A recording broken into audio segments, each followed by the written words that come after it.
after Tom Kelly contemplated using his bullpen tonight, but Jim Deshaies will again be looking for win number 6. Jim Deshaies is making his team high 25th start. So as poorly as he's pitched, he's done something right because Tom Kelly keeps running him out there. You hate to see Jim Deshaies in the season on a down note.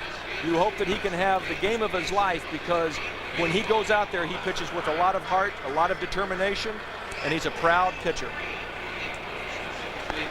Matt Walbeck will catch Deshaies and a familiar lineup with Munoz in left, Mack in center because the Red Sox have a left-hander going, Puckett in right. New Dodge defense tonight featuring Kent Hrbek back at first base. He was the designated hitter in last night's game. Did not fare too well at the plate, but Tom Kelly wants him, if he's physically able, to finish in the field if we have a stoppage for an extended period of time. And who knows? We may not see him again starting at first base. Talking with Frank White, the first base coach. Here's the Boston lineup. Otis Nixon leading off. Scott Fletcher batting second. John Valentin third. Mo Vaughn batting cleanup. Andre Dawson batting fifth. Tom Bernansky sixth. Wes Chamberlain batting seventh. Rich Rowland does the catching. He's batting eighth. And Greg Litton, the third baseman, batting ninth.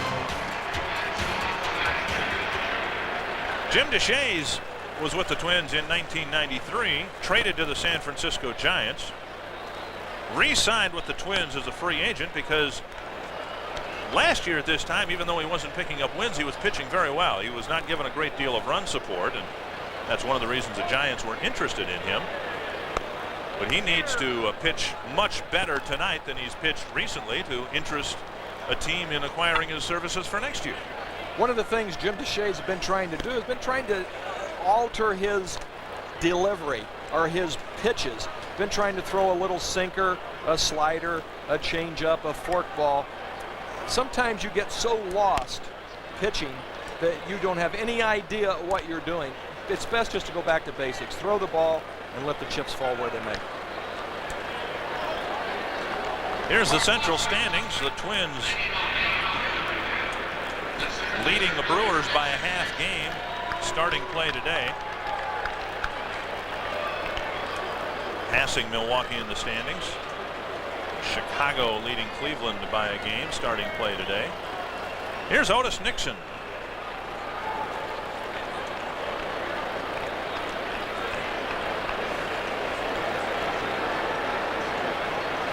Brewers have an extra game on the Twins this year, and they'll finish the year with 2 extra games because they play tomorrow and the Twins do not. 1-0 to Nixon. This is the second start this year for Jim Deshaies against Boston. He was the loser in the only game the Twins have lost to the Red Sox. Deshaies losing to Clemens and the Red Sox here in the Dome back on May 22nd. A strike, says Tim McClellan, 2-1. If I recall, Jim Deshaies pitched a game up in Fenway where he had a lot of ground ball double plays, something that is not a typical Jim Deshaies start. Right. I stand corrected. He beat the Red Sox as well in Boston in mid-June, giving up a couple of runs over 6 innings. So this is, in fact, his third start of the year against the Red Sox.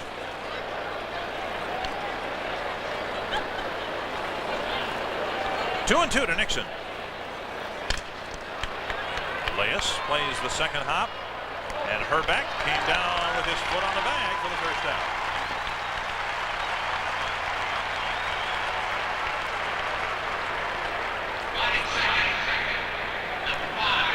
Jim Deshaies threw a 2-2 changeup and got Nixon out on his front foot, which you want to do, and then Leas just kind of soft tossed the ball over.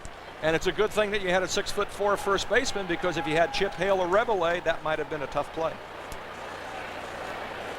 1 down in the first, and Scott Fletcher comes to the plate.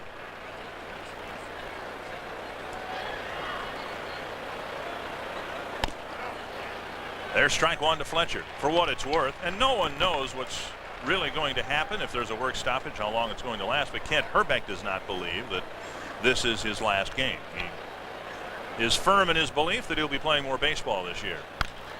Down the right field line, a fair ball, and Fletcher will go to second, and he's got a 1-out double.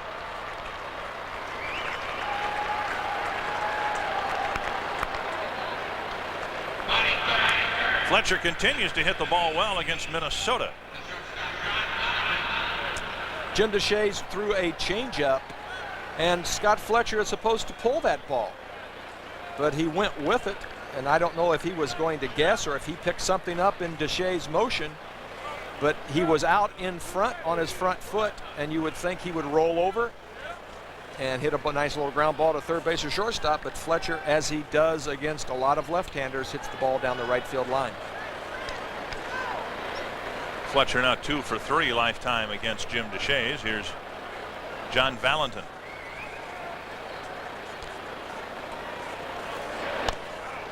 On the inside edge, a strike. The Red Sox scored a run in the first inning last night. The Twins came back with one of their own.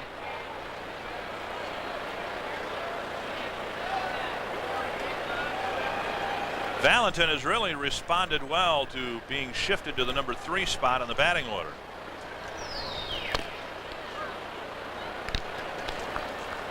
Gets to hit in front of Mo Vaughn. That usually means a lot of fastballs. That's where he is tonight, in the lineup right in front of Vaughn.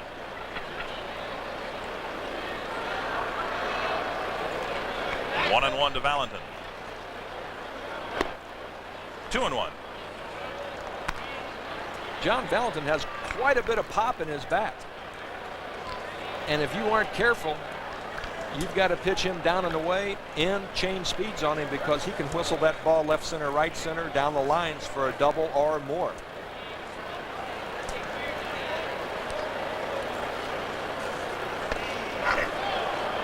Just inside, and now it's 3-1 to Valentin.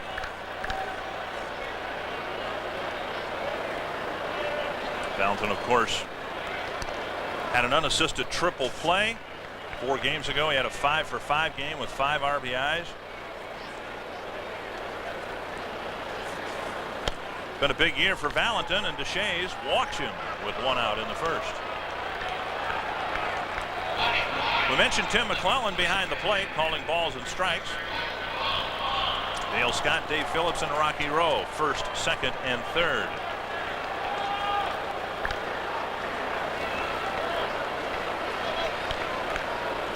The last time Deshaies faced Mo Vaughn, he hit him in the elbow. That's not why Vaughn has that elbow pad on. He's been hit so many times in that forearm that he just wears it as a preventative device. But that precipitated a minor, and we should emphasize the word minor, beanball brawl or matchup. Roger Clemens went after Chip Hale later in that game.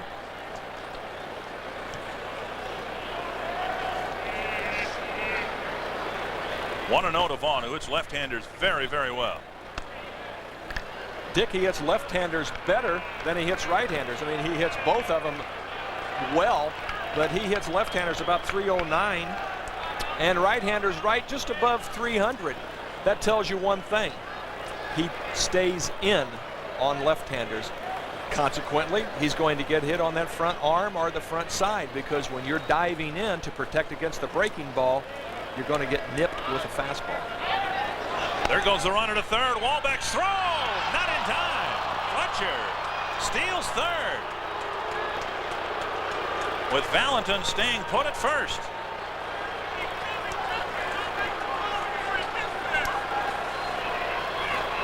Not a bad play if Valentin goes with Fletcher. What good is it if Fletcher steals and Valentin stays at first base, leaving open the double play? If Valentin goes, now you've got runners on second and third.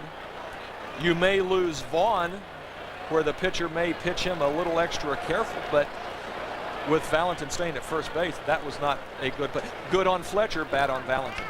2-1 the count to Vaughn. Little fly ball to right field, not very deep. Kirby charging. Here comes Fletcher. He puts on the brakes. 2 away. Good thing he stopped. Puckett threw a strike from right field.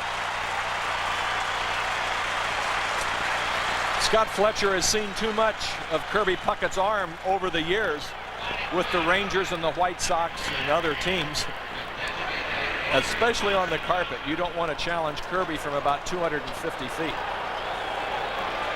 In the open of our show, we mentioned this has to be an awkward situation for a number of players, specifically players like Andre Dawson, who almost retired a couple of weeks ago because of ongoing knee problems. This will almost certainly be his last year in the major leagues.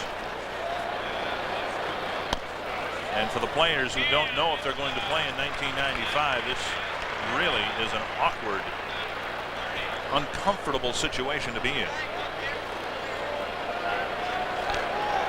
Look at those eyes. He's geared in on Deshays. He's trying to pick up the ball right as it leaves his hands. And he found a hole in the right side and puts the Red Sox in front 1-0. Twins shifting Dawson over. Dawson taking a pitch on the outer half of the plate and putting the Red Sox in front. Hitting against the shift. If they're going to give you the entire right side of the diamond open, you're crazy if you don't try to hit the ball. You can see Knobloch almost in back of second base, and Dawson just reached out and poked a batting practice, almost like he was playing pepper with Kirby Puckett. Just hit him a nice little ground ball for a base hit.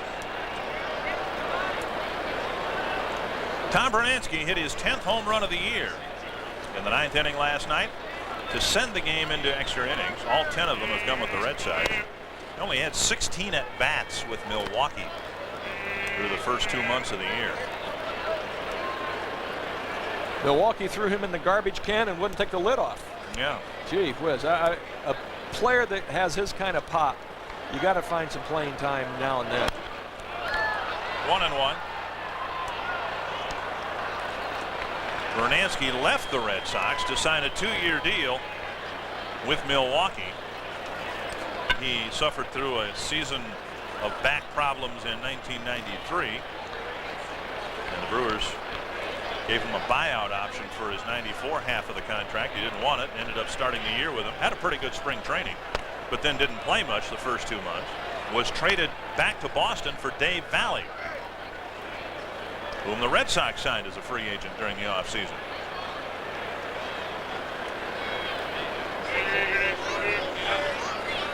Two and 1 to Bernansky with 2 gone in the first inning. Red Sox lead at 1-0. Now 3-1. Rick Aguilera was on the verge of wrapping up his 24th save until Bernansky hit a home run to left to tie it at 3.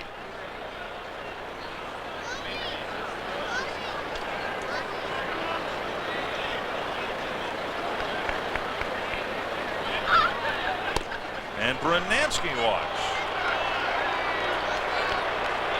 And the bases are loaded with 2 out for Wes Chamberlain.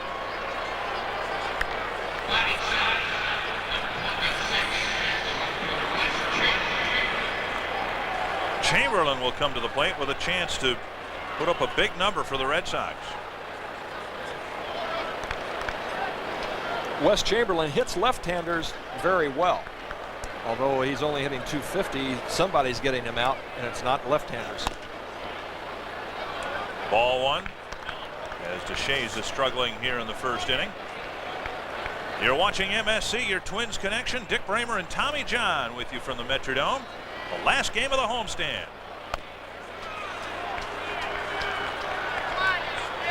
Twins opened up the homestand with the Orioles,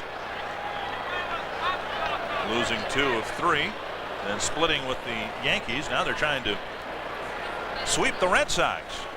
But things are getting off to a rough start.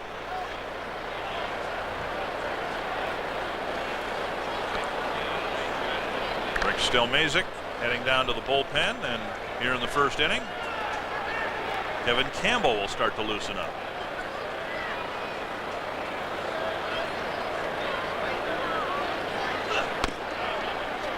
A strike, 2-1. Dick, when you're struggling on the mound, you lose confidence in your pitches and you start trying to dot every corner, try to paint it with a fine paintbrush, and you forget that still have decent stuff. Go out there and challenge the hitter, have confidence in your stuff that you're going to get the batter out.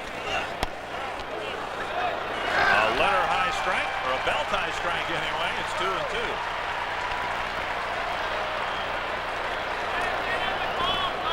2-2. You can see Chamberlain just was frozen inside, and that ball was belt high and had plenty of the plate. Tells you as a pitcher that he's looking for something outside.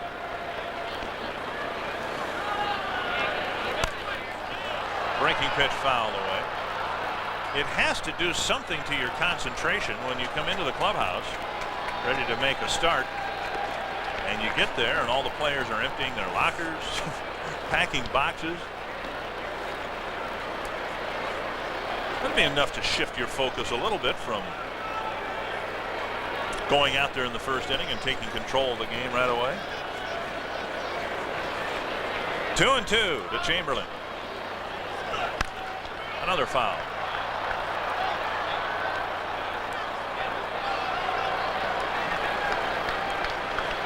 That ball was inside, but not the same location inside as the called second strike. That had probably 4 or 5 inches of the plate, and you're messing with fire. When you're going to come inside, you've got to come inside perfect or miss inside. You cannot miss over the plate. Down the right field line, a long run for Kirby, out of play.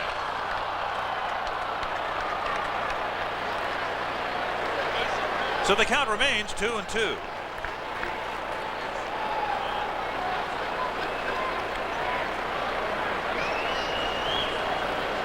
Shays traded by the Twins to the Giants last year in late August for a couple of minor leaguers and Greg Brummett. Brummett was claimed by the Red Sox. Twins tried to clear him through waivers. Boston claimed him and then just a week or so ago designated him for reassignment.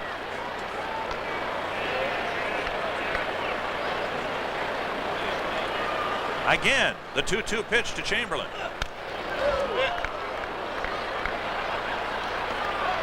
It's been a long first inning for Jim DeShays. And when you're struggling, it feels like you're in the middle of the desert and there's no water in sight and you're crawling on your hands and knees. Whenever you're struggling, it seems like home plate is maybe 75 feet. And when you're pitching good, it seems like it's about 50 feet. Your mind can really play tricks on you, Dick. Full count. And no place to put Chamberlain.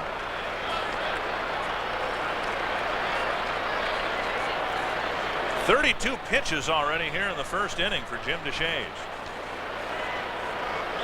John Valentin's at third. He walked. Andre Dawson's at second. He singled. Brunansky walked, and DeShays is on the verge of walking in a run.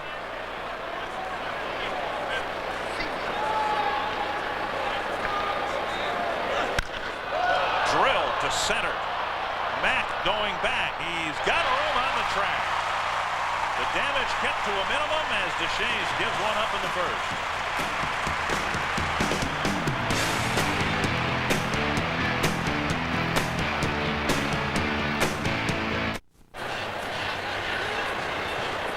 Welcome back to the Metrodome. The Red Sox, as they did last night, score a run in the top of the first. It's time for the Twins to come to the plate in the bottom of the first inning.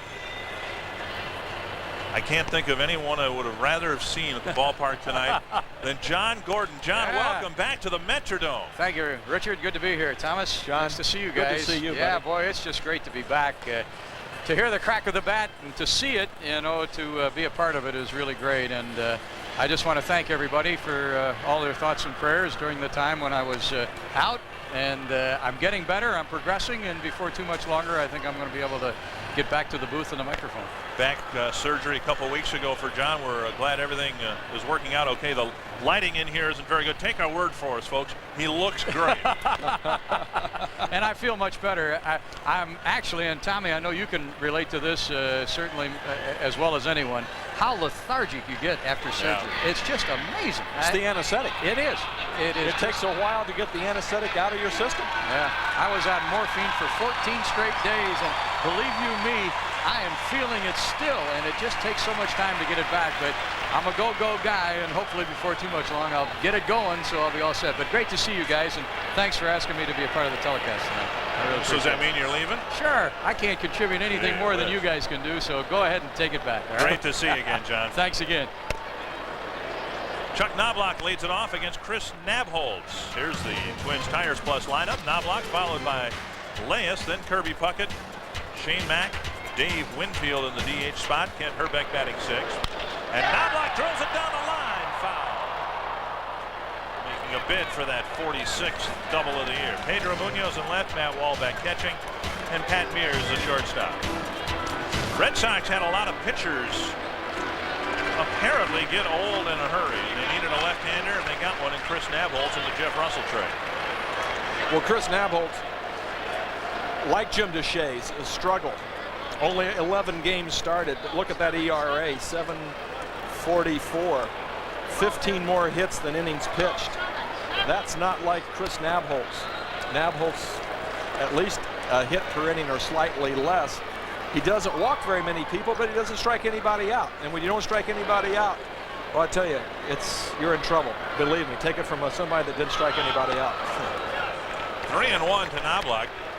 Actually, Nabholz did a pretty good job after the trade.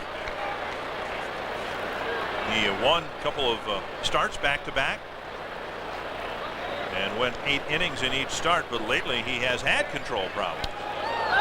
Knobloch will sprint to first, and he'll reach with a walk. Here's the Red Sox defensive alignment.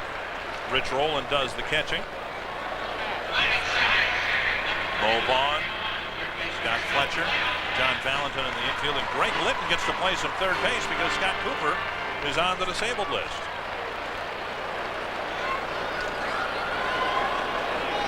The Red Sox have had their share of injuries. In fact, there are a lot of ball clubs that were supposed to be better than what they were this year. Seattle, the Red Sox, the Brewers have had their share of injuries. You've got to play through them, but it's tough to lose pitchers like the Red Sox have lost. Strike one to Scott Leas. Of course, Frank Viola, the top pitcher that the Red Sox lost due to injury this year. Nabholz in his last 3 starts has pitched 16 innings and walked 16 hitters. And now he walks the first man here tonight.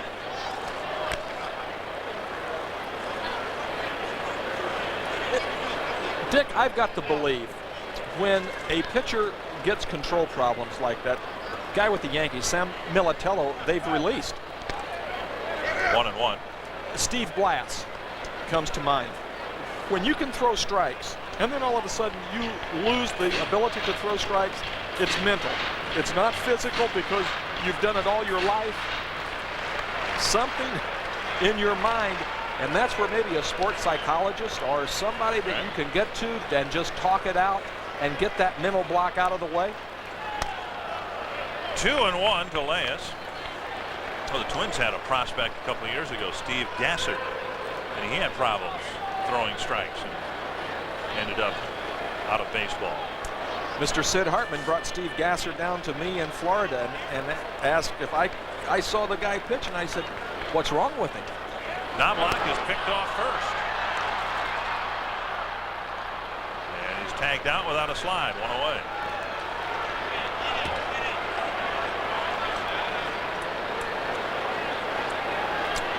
Nabholz almost takes a little block, but if you see what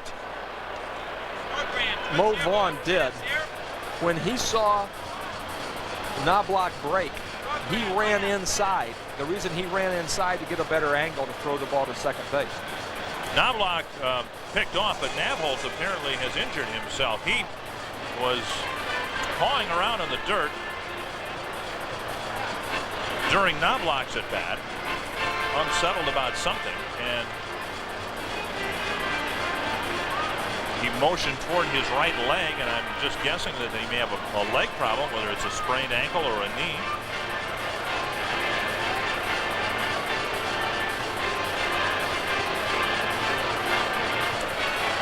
Right here you can see Nabholz, and now watch when he goes, now watch Vaughn break in, and you see him break in, and now he has a perfect unobstructed throw to the shortstop to tag Knobloch out.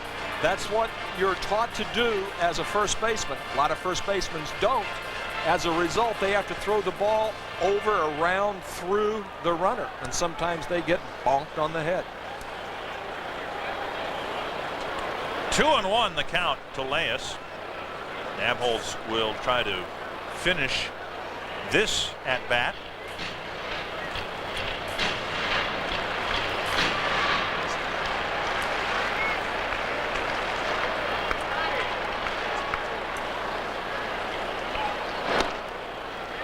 Three and one now to Leas.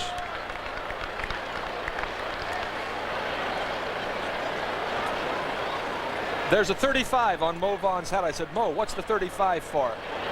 It's for my friend Reggie Lewis, who passed away last year. Now you look at Mo Vaughn. Mo Vaughn looks like he could just bend base spikes with his bare hands. He's a rough, tough, shrewd-looking guy, but he has a heart of gold. He really does a lot, and he's really a soft person. And And by soft, I don't mean soft by playing the game by any means, but he is a human, a humanitarian, and just by wearing a 35 on his hat, much like Jim Abbott did for Jimmy Reese. Right. Here's Puckett at the plate. Nabholz has walked the first two men. They got the force at second as Leas is called out. A late flip from Valentin to Fletcher. And Davey Phillips called him out for out number 2.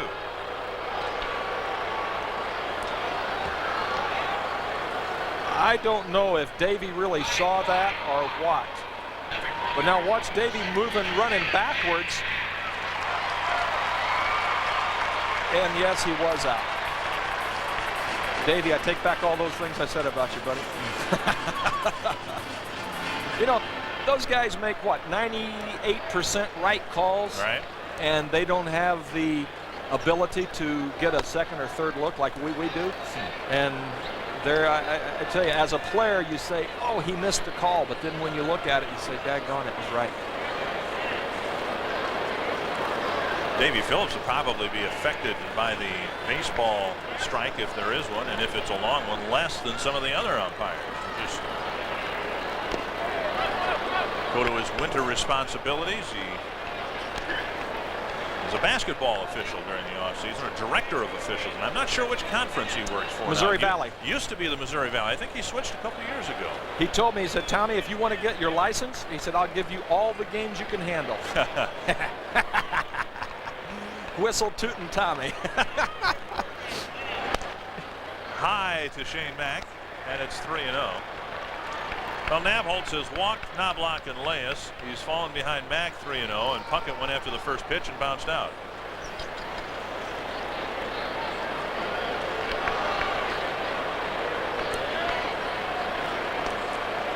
A 4-pitch walk to Shane Mack.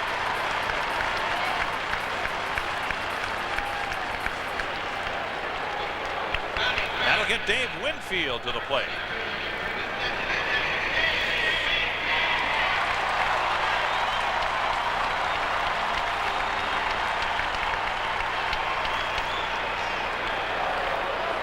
Rich Rowland will come out to the mound. Both managers threatened to go to their bullpen for tonight's game. And the way both starters have started this game, that might be an inevitability, getting to the bullpen early tonight. Butch Hobson, you talk about somebody that played the game hard. Now, I never saw Tom Kelly play, but Not many people did. I played with Butch Hobson, and I played against him, and I'll tell you what, He was like a tiger out there, trying to go around him with a piece of meat. A hungry tiger. Played for Bear Bryant in college.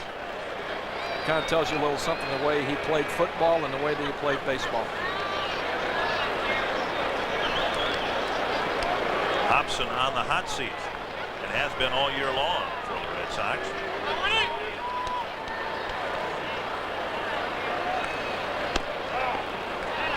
A strike to Winfield, 1-1. There aren't too many people in the Boston area who are Red Sox fans or employees who think that Hobson will be back managing next year. Dan Duquette, the general manager, hired during the past off season, is expected to go out and get his own man. Right now, Nabholz looks like a smaller version of Randy Johnson at his worst a couple years ago. I mean, look, he's having problems getting close to the plate at times. Nabholz is wishing.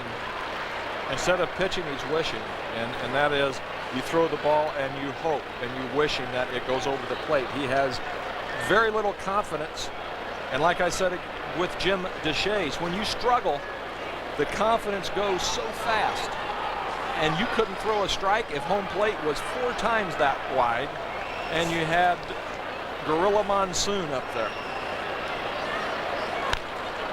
Winfield wincing after the swing. I'm not sure that the swing hurt him or whether he was disappointed that he didn't make better contact. Looked like he hit it right off the end of the bat.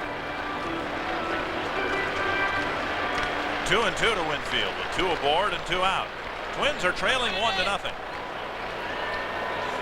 I don't know if his wrist hurts when he swings, Dick, but tonight in batting practice, he was whistling ball after ball after ball from TK into the seats. Yeah. The wrist is really hurting him. He dropped the bat after that swing. He may not be able to continue.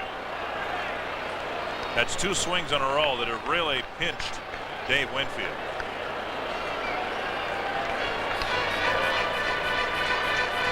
Right when he gets to the zone where that right hand wants to go, that's when it starts to hurt. Yep. And he may go to a one-handed swing sooner.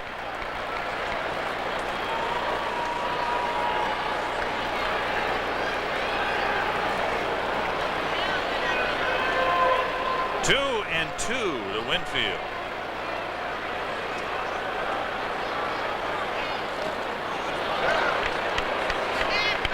Check swing. No swing, and it's a full count, and Winfield will walk to the dugout. Can't go. His wrist won't let him play.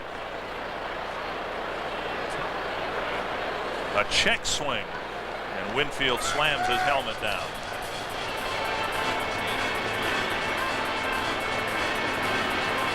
Sometimes a check swing hurts more than if you would go ahead and swing the bat. But what a sad way for David to end the 1994, maybe in the 1994 season, to go out like that with an injury in the first inning, down 1-0. Well, Pat Mahomes pinch ran last night. You think he might take over as the DH? I don't know, but he's got these batting gloves on. I love it. Looking forward like, you think? There aren't many options down there. Look at Knobloch. He's saying, yeah, go down to the end. Mahomes would like to hit.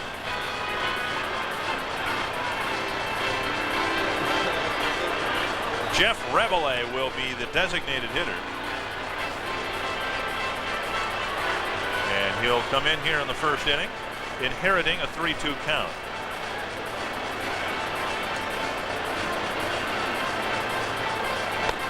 Well, the Red Sox are out of contention in the American League East and have been for quite some time. The Orioles still have a chance if we have a lot of baseball left.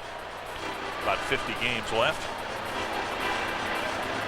But Toronto and Boston have identical records, and the Tigers trying to get out of last place. It's pretty much a battle for last place in the East Division. Just about everything else is set.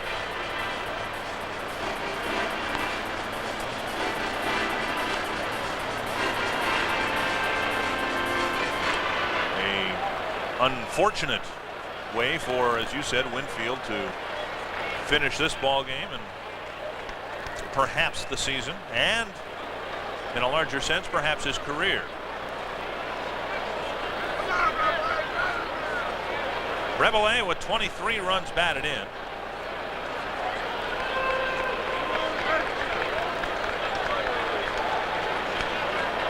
Nabholz has retired one hitter. That was Puckett, who bounced out on the first pitch. He strikes out, but he may reach first base, and he will.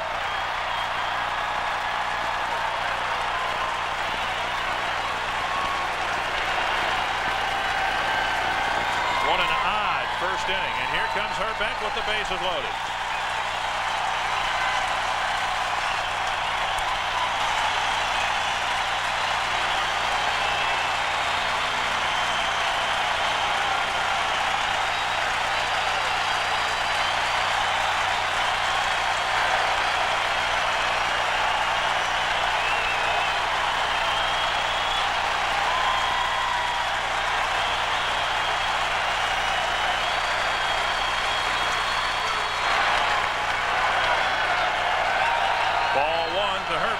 Fans don't want to sit down quite yet.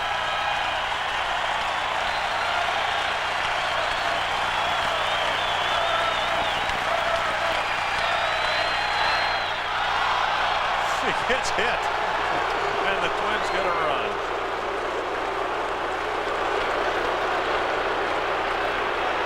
We will all miss baseball if there's a strike. We will not miss baseball the way that we've seen it so far here in this first inning. This looks like an instructional league game, the way Chris Nabholz is pitching it. And he's not trying to hit anybody. He's not trying to do anything malicious. He just has no clue of where he's throwing the ball.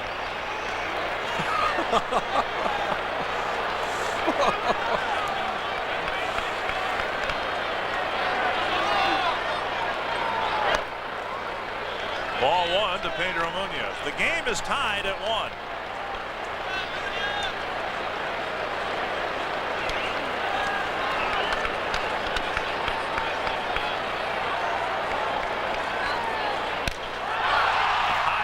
Center field. Otis Nixon going back. Did he get it? Yes, what a catch by Otis Nixon in center field, robbing Munoz of a grand slam home run. And the inning ends in a 1-1 tie.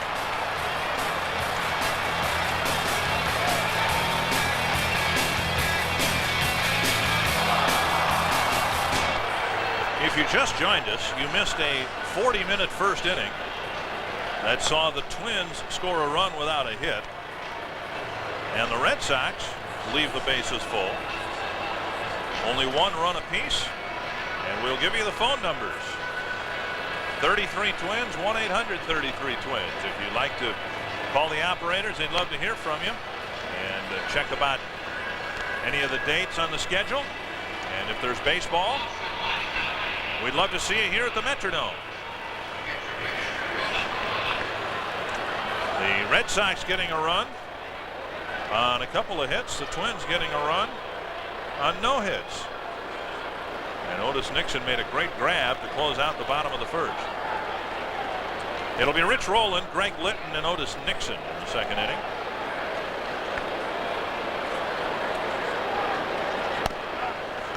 Strike one, says Tim McClellan.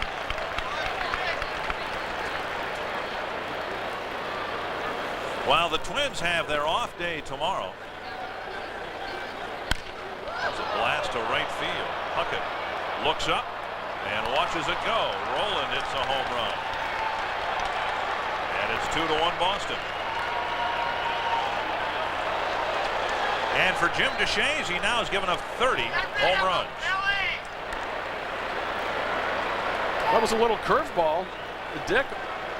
And actually, it didn't look like it was that bad of a pitch, but the way batters hit now, they're looking to hit everything to right field, especially off a left-handed hitter. You saw him keep that front side in and hit that ball. That ball went up 2 rows above the seat. I mean, above the tarp. He hit that ball pretty good. Greg Litton with a big rip and a foul back.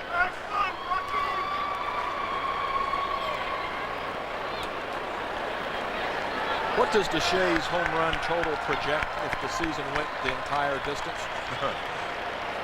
Would he have a chance? High 40s. He'd have a chance. Inside, 1-1. Bert Lilevin holding the record, giving up 50 home runs in one season.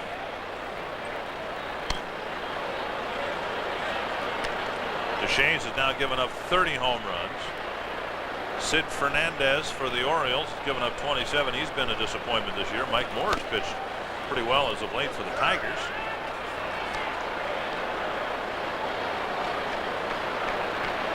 Home runs obviously are up significantly over 1993.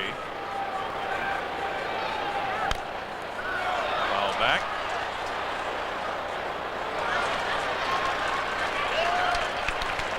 Full count to Litton. You know, there's one thing I'm disappointed this year. If we don't broadcast any more games, I was really looking forward to get some balls here in the booth. It's hit a long way down the line, foul. Well, as many years as I've done games here in the Dome, only one baseball's come in this booth. Now, you obviously were not watching in Arlington, Texas when I caught a foul ball into the new press box there. Barehanded, stole it away from Mr. Newman, didn't have a chance. Hogged it away from Newman? Yeah, he short-armed it. Well, that's not hard for. Puckett looking up, making the grab in foul territory. 1 out in the second inning. How many have you gotten in the booth at Detroit? Well, we had one in there momentarily, very briefly this year. It hit the back wall in the press box and came out the front side before any of us could react to it. And they get on you in a hurry there.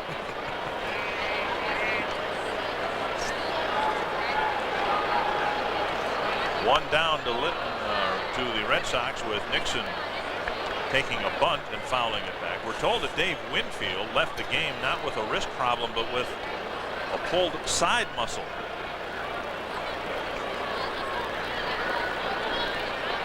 We could see him wince, thought it might be the wrist, but it was a different problem that forced Winfield to leave the game. Seen a lot of players this year come down with pulled muscles, oblique muscles in the side, the rib area. Hershiser had one. Okay. Scott Erickson. David now got something on the side. 2 or 3 guys I've seen have back problems. 1-2 to Nixon. Back into the, did that go through the glass? Yes, went right in the hole, right through the hole. Danny Detman, you all right? You okay, Danny? Give us a thumbs up if you're all right. Hello.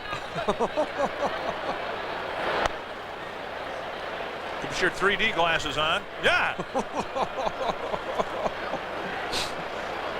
Hey, give us a thumbs up. Everybody all right back there? He's got the baseball. Okay. Little pop up behind second base. Pat Mears puts it away for out number 2.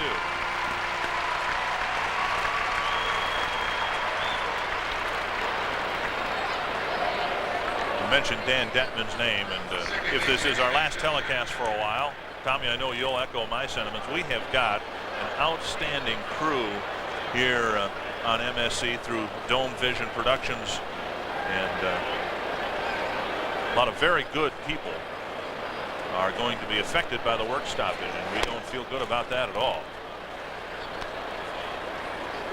And if there is a strike, we hope it's a short one.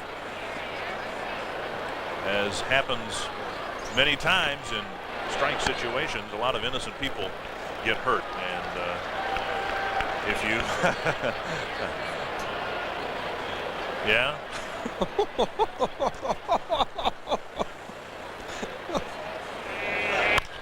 There's a fly to right. Puckett out there. 3 fly ball outs after the home run by Rowland. It's 2-1 Boston on the Sherwin-Williams scoreboard. The Red Sox lead it. Matt Walbeck leads it off against Chris Nabholz, and we'll see if his control improves at all. I mentioned Nabholz looks a little bit like a out of control Randy Johnson. Got a breaking pitch. You just saw that there. Johnson credits not so much Nolan Ryan, but Tom House, the former pitching coach of the Texas Rangers, for giving Johnson some tips on how he could improve his control. And one of the things that they suggested that Johnson do was to land on the front of his foot rather than on his heel. Johnson was landing on his heel, and Walbeck will take a 4-pitch walk to start the second inning. Get more into Randy Johnson, Chris Nabholz, Tom House, and all that in a moment. But first, let's tell you about Chuck Knobloch Poster Day. August 21st, the Twins hosting the Angels at 105. The first 20,000 fans in attendance get a Chuck Knobloch poster courtesy of Subway and the Twins. 33 Twins, 1-800-33-TWINS, the numbers to call. Yes, the operators are standing by tonight if you'd like to get more information. Well, another medical visit.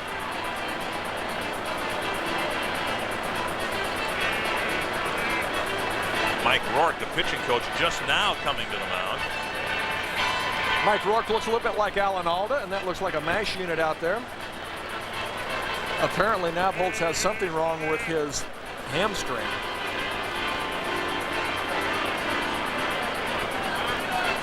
If it hurts that much, Dick, you got to be like Winnie and chuck it in. No, I'm not suspecting anything, but it raises the question. Baseball players who are on the disabled list during a strike do not get paid, do they? No, they do not. Okay.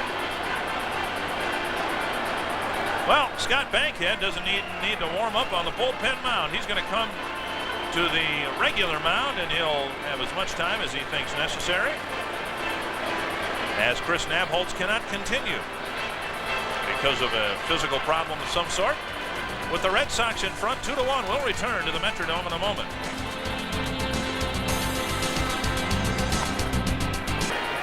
Welcome back to the Metrodome, where the Red Sox are in front 2-1. The Red Sox have had to change pitchers here with nobody out in the second inning. Scott Bankhead will come into the ball game in relief of Chris Nabholz, who suffered a, as of yet, undetermined injury. And Bankhead will face the Twins here with a 1-run lead, but the tying run at first in Matt Walbeck.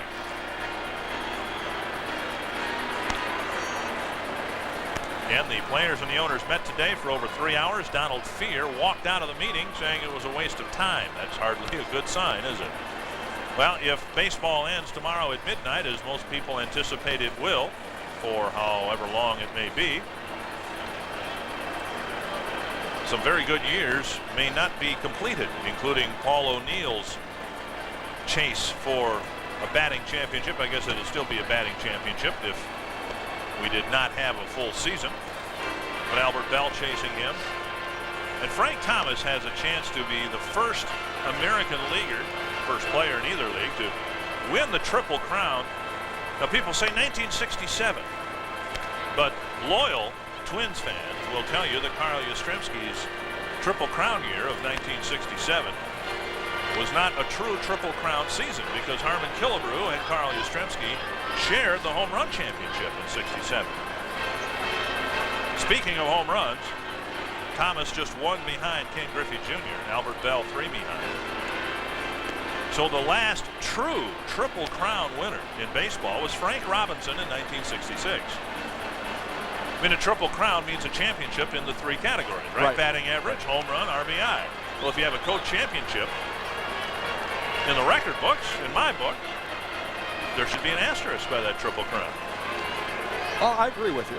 I agree with you. I think that Yaz had the greatest year I've ever seen anybody have in 1967, but I did forget that he did tie Harmon for the home run championship. And I know I'll get a lot of support among Twins fans, because The Red Sox edged the Twins in 1967 for the American League pennant, beating the Twins the last 2 days. Yastrzemski went something like 7 for 8 in the last 2 games. Now, next time I run into Carl, I'll have to explain my opinion. But the Red Sox also beat the Chicago White Sox, who were leading on a Wednesday of the last week of the season and proceeded to lose their last 5 games. Knobloch with 45 doubles, 10 more than his closest challenger for the doubles championship. Pat Mears comes to the plate as Bankhead is ready.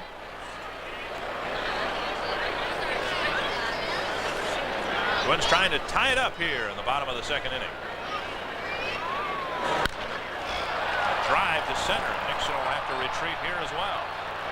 A long out, the first one of the 2nd inning.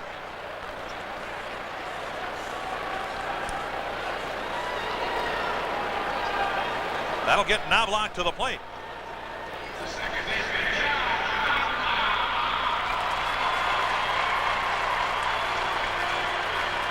Now, if you had a chance to break the doubles record and you hit a ball that had possibilities of being a triple, would you steam for a triple, or would you just kind of coast into second base for a nice, easy double? Tonight, I might be tempted. I would. I'd go for the record. Knobloch says that if he gets it, he will stop the game and ask for the baseball, which you might expect. 1-0 to Knobloch with 1 out and 1 on. We're at the Metrodome for the final game here in this park between Boston and Minnesota. 2-0 now to Knobloch. The Twins are scheduled to play the Red Sox in Boston in mid-September, the 16th, 17th, and 18th.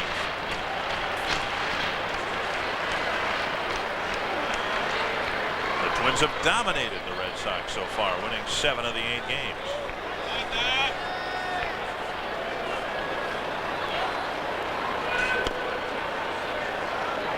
(3-0) to Knobloch. The count has been changed. 2-1.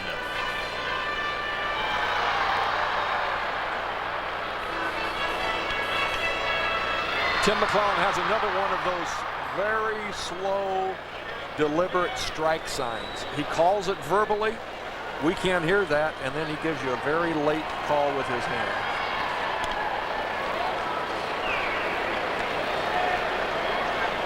Bankhead with a token toss to first. Yes, Knobloch handles the bat very well. We all know that.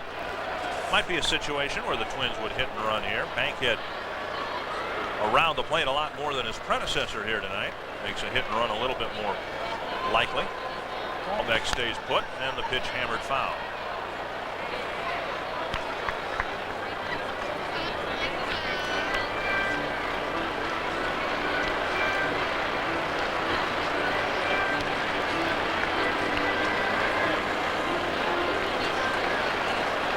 Two and 2 to Knobloch. He walked and was caught stealing in the first inning. Actually picked off by Nabholz and was thrown out at second base.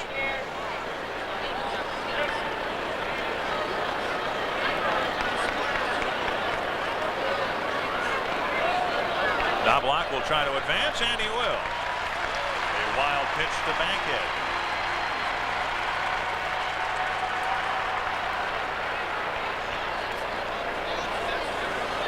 Wall back at second with 1 out. Rollins had a hard time with that ball in the dirt. Nabholz threw one breaking ball by him, and there he went down very well to block it. Just hit hard off his protector and bounced up the first baseline. Matt Walbeck using that superior speed of his. Full count to Knobloch. Base hit, center field. Walbeck comes around third and screeches out. The throw comes way up the line. As Otis Nixon looked like he couldn't decide whether to throw it to second, third, to the mound, or to home, and he threw it in between all 4 positions. A base hit, though, for Knobloch. Knobloch took the ball right down the middle of the plate, and you saw Scott Baghead duck. That's when you throw the ball down the middle, you expect the ball to get hit back at you. And Ron Gardenhire had Walbeck held up right from the get-go. And unfortunately, he did not have any idea that Otis Nixon was going to uncork a ball about 50 feet wide of the target. Leyes at the plate.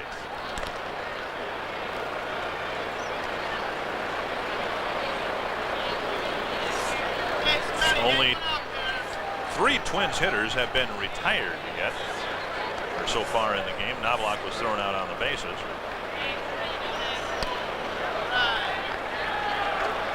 First inning was so weird.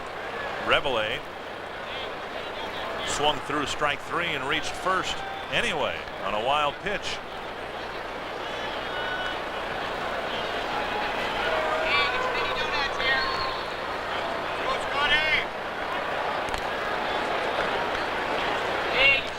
Knobloch 33 steals. He's been caught now 6 times.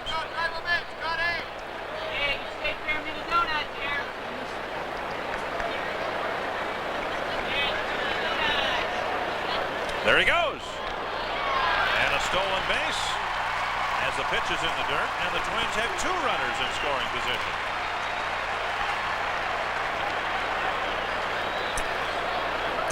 Knobloch went on first motion as soon as Bankhead lifted that left leg up. Knobloch crossed over, boom, good hard first step. Didn't even have to slide. The ball was down in the dirt, and again, Roland had a tough time catching it and blocking it. 2-0 to Leyes with Puckett on deck.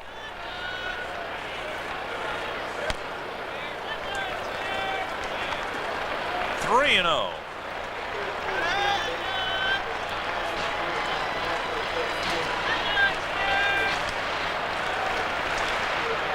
Twins left the bases full in the first inning.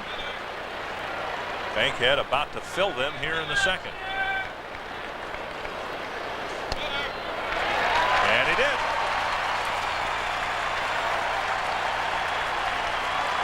Wayne Terwilliger got a treat before the game today. Being given a boat, motor, and trailer by the Twins players to thank him for the great job he's done over the years.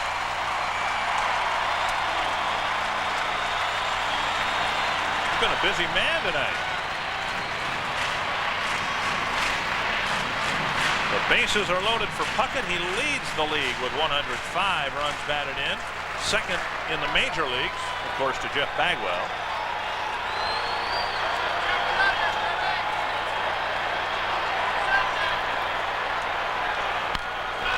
And again, he goes after the first pitch. That's Kirby's style. With men on, ducks on the pond, men on the bases, Kirby will not take too many called strikes. If you throw something up to, I believe you could even throw the rosin bag up to the plate, and Kirby may even take a hack at that. 5 career grand slams for Puckett. There's a drive to center field. It's back. It's back. Grand slam for Puckett.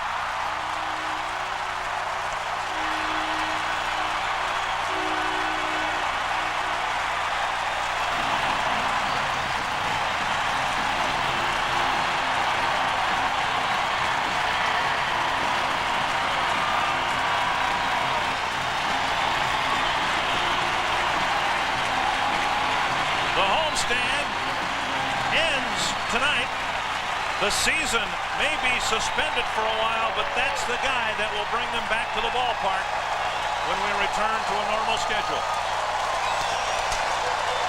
You just got it out of your mouth. 5 grand slams in his career. And that ball was, watch it, right down the middle of the plate. And you heard the crack of the bat. The ball should have been hit that far. 5-2 Twins. Ball 1 to Shane Mack.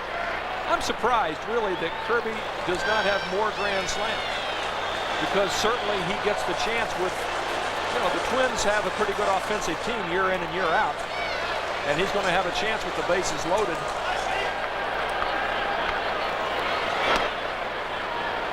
Strike 1 and 1. 109 runs batted in now for Puckett.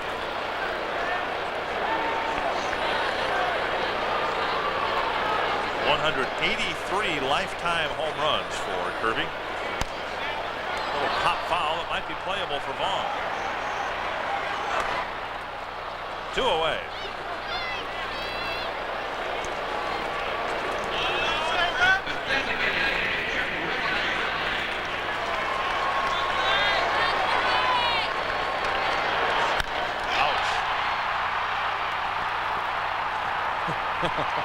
I told you, home Need runs. to look at the screen. you could hear that one. Oh man.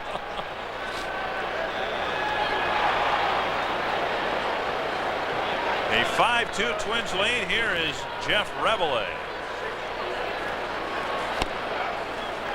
Strike 1. Dick, as a pitcher, you get to know that sound. And when you throw a ball and that thing goes PAM and sounds like a 30-30, you don't even have to look around. You know that there's some damage done.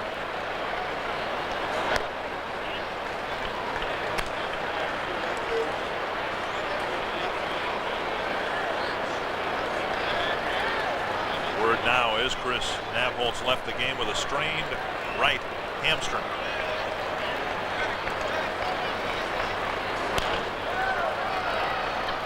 One and 2 to Rebele. Nabholz entered the game with a 3-5 mark. It'll be a project for somebody.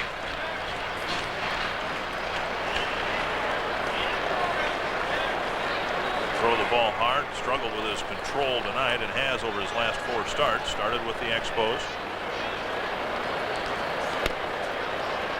4 years with Montreal. What was his most wins with Montreal? Well, he had 11 wins in 1992. And 9 last year.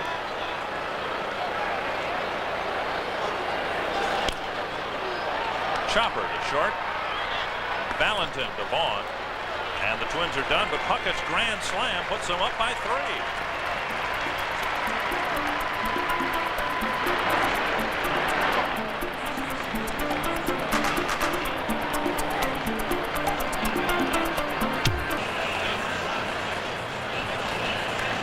The Twins in front. If Jim Deshaies sets down the Red Sox 3-up, 3-down in this, the designated snapper mow 'em down inning, you could win a snapper lightweight walk mower.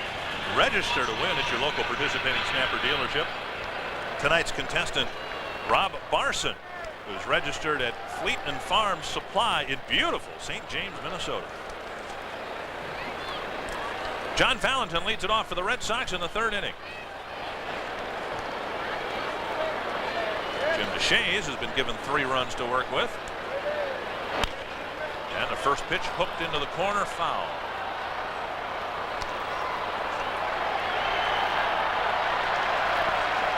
Munoz tried to flip the ball to that young lady, and the guy took it away from the girl. It's a chauvinistic move if I've ever seen one. Hell, give me that ball. 0-2 to Valentin. Then if he wants to win brownie points, then he'll say here, there. Sure. This season has seen a lot of strange events. The first 100 games or so, 110 games. But none stranger, I don't think, than Larry Walker catching the foul fly in the right field corner and handing the ball to the fan when there were only 2 outs. That was in the first couple weeks of the season. 2-2. I didn't see that. He actually caught a foul ball with 1 out. Full count. Runner from first tagged on, got all the way to 3rd, I believe. Couldn't score because the ball technically was out of play and it meant 2 bases. Popped up to short right. Now blocked. Wants it. And has it. 1 away. 1 gone in the Boston 3rd, and Mo Vaughn will come to the plate. Here's what's happened in baseball in the American League on our Northland Ford Dealer scoreboard. Some action this afternoon. The Indians beating the Blue Jays 5-3. Sans Jack Morris. Chicago beating Oakland 2-1. Baltimore over the Yankees in the 6th inning. Trying to cut the gap to 7 games. Detroit leading Milwaukee. Texas leading Seattle. If the Mariners could win that game, they'd be just 2.5 games back. Oakland had a chance to possibly move into first place today, but they lost this afternoon. So the best they can hope for is a Seattle win. They would stay a half game behind Texas. If Oakland could have come into first place, it might have been the greatest comeback since the '51 Giants. Yeah, imagine that, being in first place 9 games below the 500 mark. That's what the Rangers are right now. 1-2 to Mo Vaughn. Fouled away. If baseball stops and resumes later this year, the American League West race may be baseball's best race. It'll carry with it a tremendous stench because the 4 teams are playing terrible baseball. But even the California Angels, 6.5 games back, are not out of it with 50 games to go. Actually 48 games for the Angels. 2-2 to Vaughn.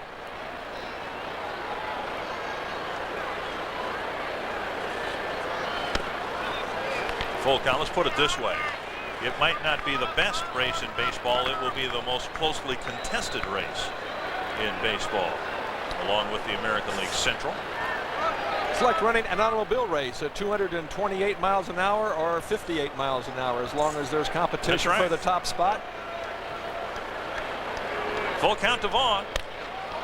Into the right field corner. Fair. And Vaughn wants a double. Kirby gets at the ball back quickly, but Vaughn is in. He almost started his slide too early, but he gets in with a 1-out double.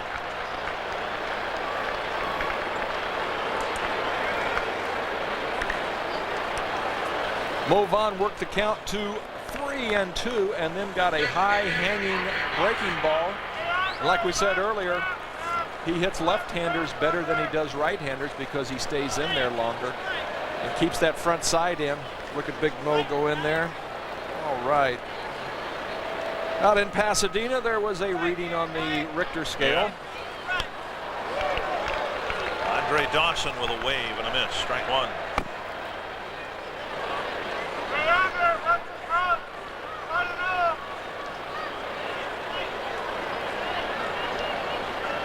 Dawson singled in the first run of the game. The 2-hopper into right field. That's hit hard to center. Mack on the edge of the track has it. Vaughn tags. He'll try for third and get in there. 2 away with Vaughn at third.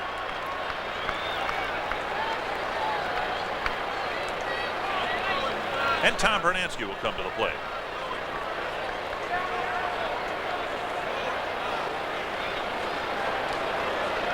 Matt Walbeck out to the mound to talk to Jim Deshaies about how they want to pitch Bernansky, or if they even want to pitch to Bernansky, with Chamberlain coming up back of him, followed by Roller. Or they just want to make sure that they're on the same page in the hymn book, that they're going to think alike in what they want to do to him. If they want to stay away, come in, throw change-ups or whatever. Strike 1 to Bernansky.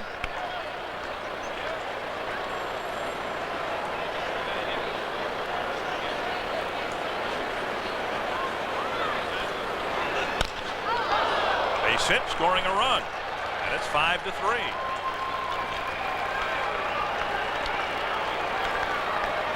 For Bernansky, his 34th run batted in.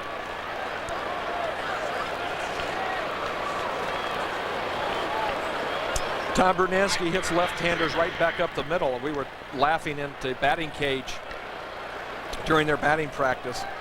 I told him the ball that he hit last night was like the ones that he used to hit off me, and he says, nah, he said, I hit left-handers right up the middle. Right there was a good indication. Hits the ball right back up the middle. Drilled to right. Puckett has it. And the third is finished. The Red Sox get another run on the Pigsty Pilsner scoreboard.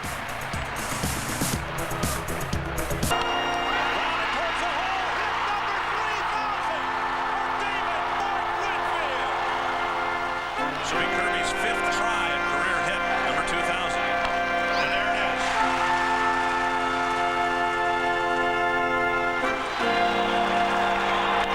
Fly ball. Cole has it. Erickson has his no-hitter.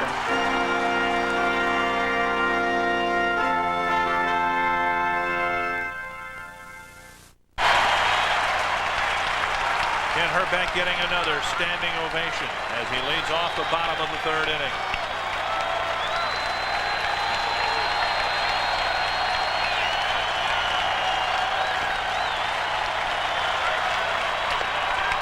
One and one to Hrbek.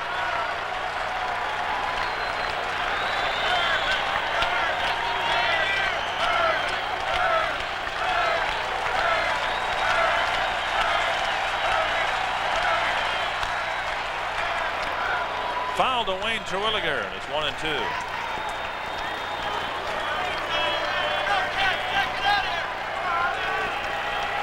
As we flash these numbers against Bankhead up on the screen for Twins hitters, you can tell that the Twins have had some success against him over the years, Hrbek included.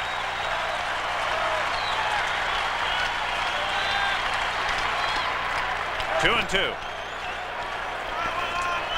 I think one of the reasons for that, Dick, is Bankhead is an over-the-top right-handed pitcher with not a lot of great stuff, but good control, a nice little slider, and he makes a lot of pitches right in the zone where you can hammer. A called 3rd strike, and Hrbek strikes out, leading off the 3rd inning.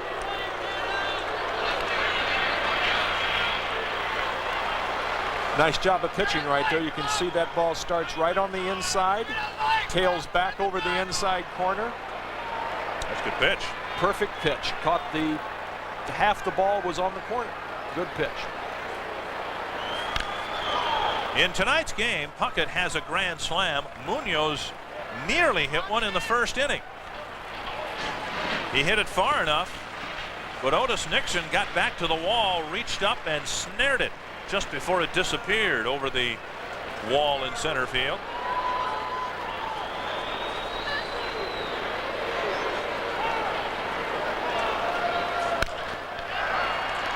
Hard one hopper to Scott Fletcher.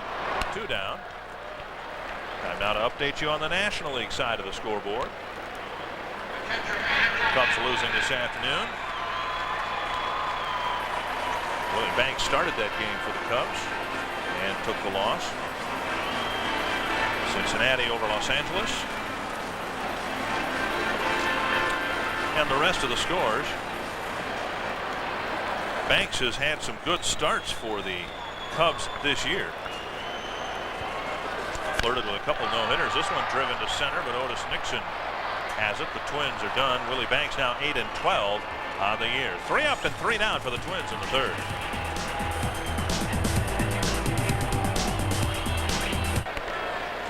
Tommy John and Dick Bramer at the Metrodome. Glad you're with us as the Twins try to make it 5 wins in a row. 8 of 9 against the Red Sox, and a win tonight would give the Twins a 53-60 mark with 49 games left on the schedule, and we hope most, if not all, of those 49 will be played.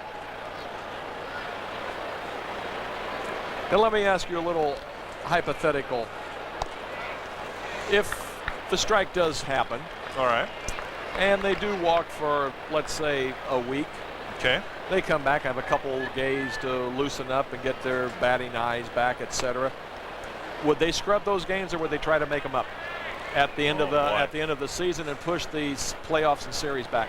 I don't think you can push the playoffs and the World Series back any farther than they are already with the extra round of playoffs this year. You're talking about the World Series ending right around Halloween as it is. Pretty soon it's going to interfere with deer hunting. and things like that in November if you keep moving it back. No, I'm sure, well, I shouldn't say that, but I would guess the games would be lost. A fly to right. Puckett going back. He's got it short of the track. Rolling, driving the ball hard to right field in this series. A home run in the second inning and a line out to Puckett to start the fourth. What they may do is try to mix in some double headers and fill in some off days to try to get some of the lost dates back. But I don't believe they could realistically expect to be playing baseball any later than they're already scheduled. Here's Greg Litton. High, ball one. If Montreal gets to the World Series and they play it late in October, it could get a little brisk. But they don't have, their stadium doesn't dome over, does it?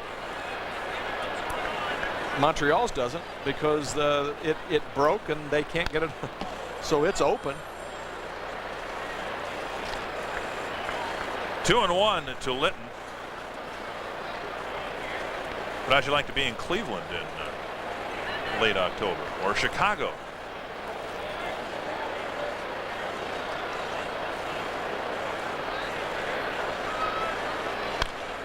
Fouled back into the upper deck. We mention it again because we talked about it a week or so ago. Imagine if the Seattle Mariners continue to play well away from their home ballpark and you can't play in the Kingdome for any of us, an assortment of reasons. They still don't know when they'll be able to play there again. Popped up to the infield. Hrbek wants it. He's got it 2 away. Quick reminder about Twins souvenirs and sports apparel. They are available at the Twins Pro Shops in the Hub Shopping Center, Richfield, and Rosedale Marketplace, Roseville. The Pro Shops are the exclusive outlet for game-used equipment and are a Twins ticket outlet.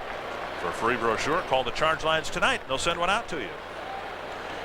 But imagine if the Mariners, who may be just 2.5 games out of first by night's end, should get into the playoffs, but they can't play in their home ballpark. After all the suffering that the Seattle baseball fans have had to endure over the years, they might have a championship and not be able to host a ballpark, a playoff game. Then they would have to play in their home park that they had their best record. Yeah. Maybe Texas, maybe Arlington Stadium or wherever. Anaheim. Another oddity in this odd baseball season. 1-1 to Otis Nixon. Here's on the second hop. Fields it, throws. Nixon out. 3 up and 3 down for Deshays on the Snapper scoreboard.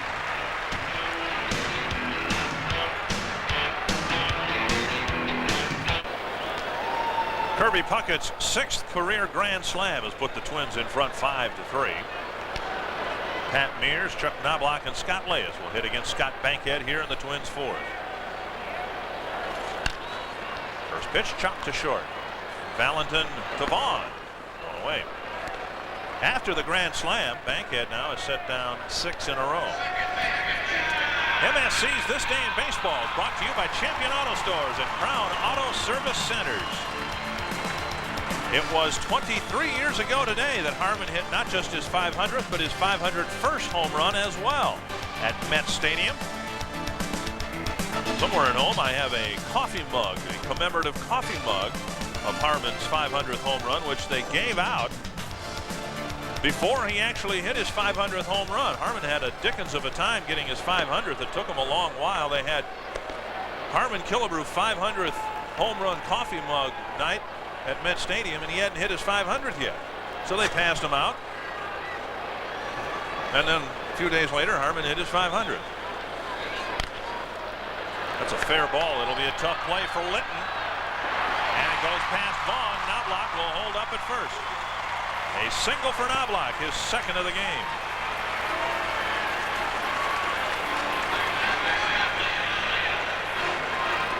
Chuck Knobloch came about 6 inches from getting his 46th double, and Litton made a nice play and gave a little one hop and maybe move on.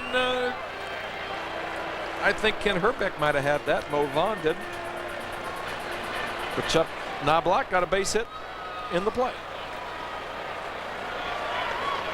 Scott Leyes, the hitter, with 1 out and 1 on in the 4th.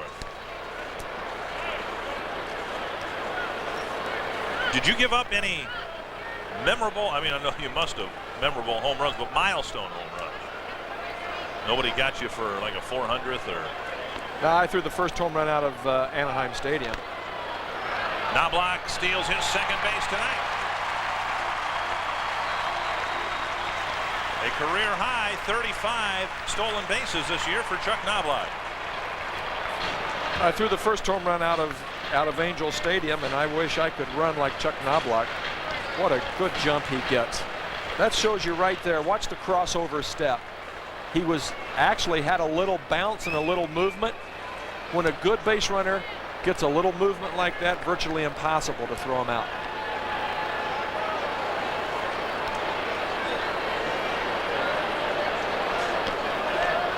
One and one now to Scott Leyes.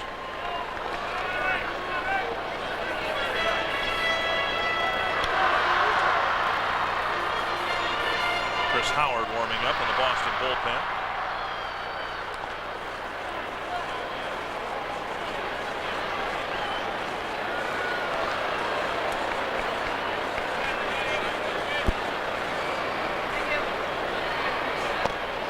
Breaking pitch down and away, 2-1.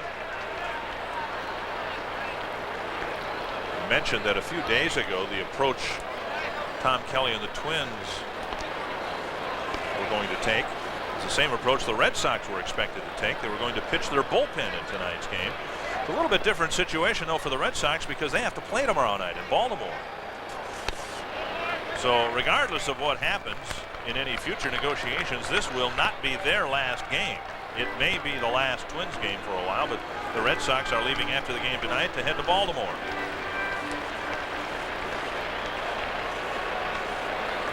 Three and one to Scott Leyes.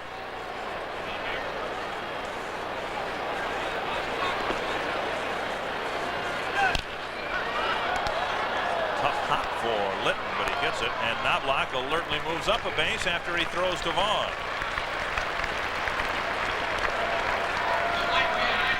Two down, and Kirby will come to the plate. Chuck Knobloch would have received a new pair of shoes for the Eddie Stanky managed Chicago White Sox. He had an award system that if you went from second to third on a ball hit to either third base or shortstop, at that time it was alligator shoes was the rage back in 66, 67. Kirby will be intentionally walked here. Fans are booing, but every one of them, if they were in Scott Bankhead's shoes and they'd just given up a grand slam to the guy, they'd have done the same thing here.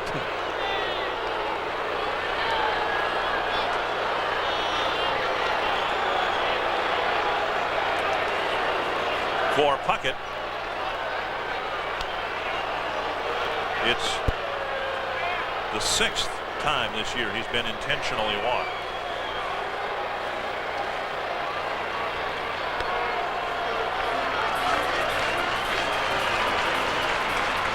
So now first and third, 2 out, and Shane Mack will come to the plate. In case you're wondering, Kirby's career high in RBIs is 121. And he has 109 right now.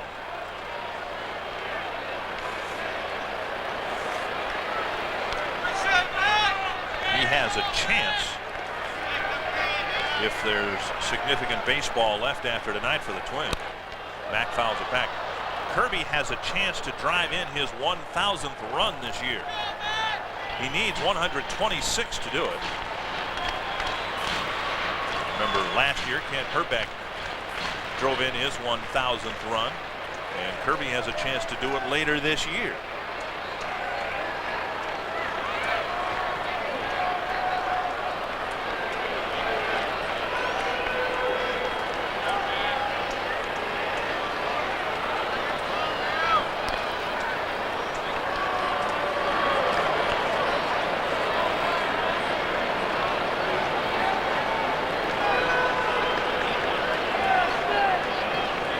Strike one to Mack.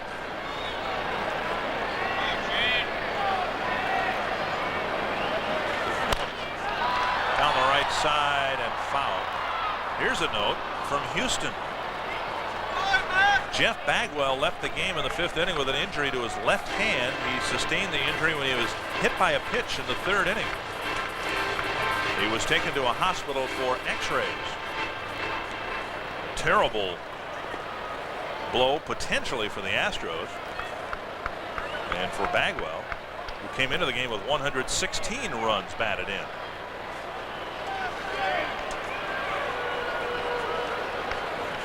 Two strikes to Shane Mack. Twins trying to increase a 2-run lead here in the 4th.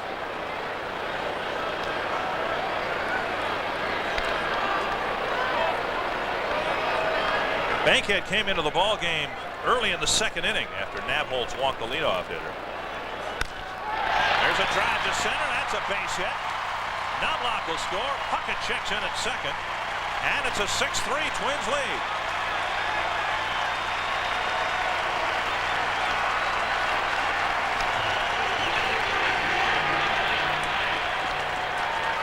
Nice 2-out base hit for Mack, driving in his 59th run of the year. You see Rolen set up on that outside corner, right where Scott Bankhead threw it, and right where Shane Mack likes it. Likes to extend his arms.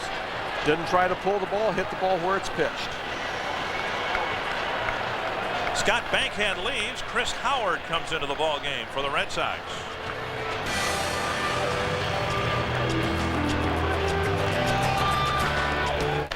Welcome back to the Metrodome. The Twins trying to make it a 3-game sweep over the Red Sox. They're already on the 3rd Boston pitcher tonight. Well, Butch Hobson said that he may go to his bullpen and use most of his bullpen. It looks like right now he's into it with Howard. Howard is a rookie with his 37th game, and he's only had 39 innings. So that shows you that he comes in and is going to pitch to left-handed hitters. 1 inning, but he has good control. Only walked 12, 22 strikeouts, and the league's only hitting .215 off of him. So Chris Howard has some good stuff. He'll face a right-hander first in Jeff Reveille. First pitch misses, ball 1. Reveille entered the game in the 1st inning when Winfield could not complete his at-bat with a pulled side muscle.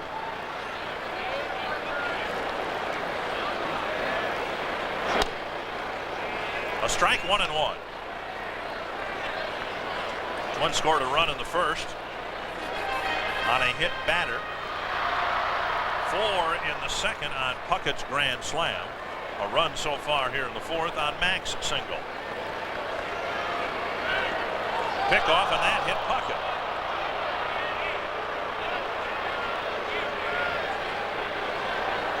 Look, it got him right in the left shoulder blade. Right about the top of the 3 on his 3-4. Kirby goes back and gets in front of the fielder.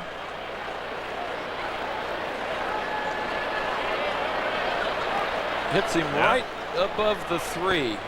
And when you get in front of the fielder, that's going to happen because you're the immovable object. Reveille holds up. It's 2-1. If he should reach, Hrbek will come to the plate.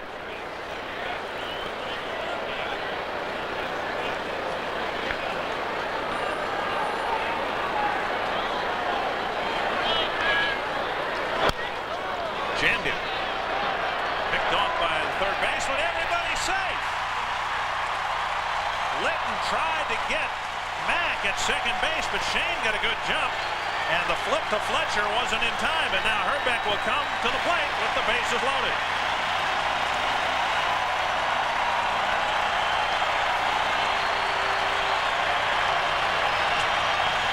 Dick, that's a play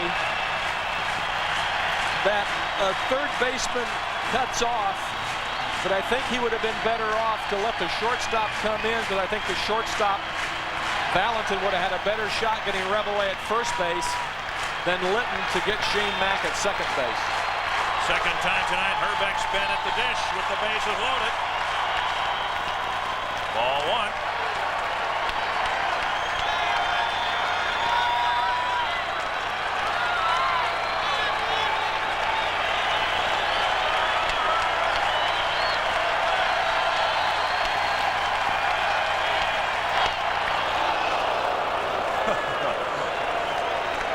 get a crowd of, what, 25,000 you figure here tonight, and when they all exhale at the same time, it's quite an interesting sound. Herbie's trying to hit that over to St. Paul, I think.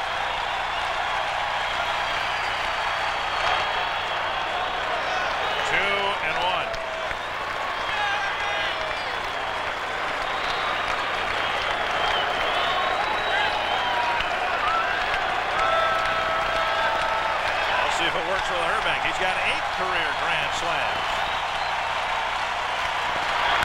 A high drive to center field. It's deep. Otis Nixon has it on the track. The Twins have come close 3 times to hitting grand slams. Puckett is the only one to get it over the wall. It's a 3-run lead on the Sherwin-Williams scoreboard. 6-3, the Twins in front. There are 20 group discount days on the schedule this year. Seats are reduced to $1 for groups of 25 or more. For a group brochure, call 33-TWINS, 1-800-33-TWINS. We're glad you're with us on MSC. Dick Bramer and Tommy John bringing you the final game of this series. Jim Deshaies is trying to complete the 5th inning so he could pick up win number 6 on the year. He'll face Fletcher, Valentin, and Vaughn.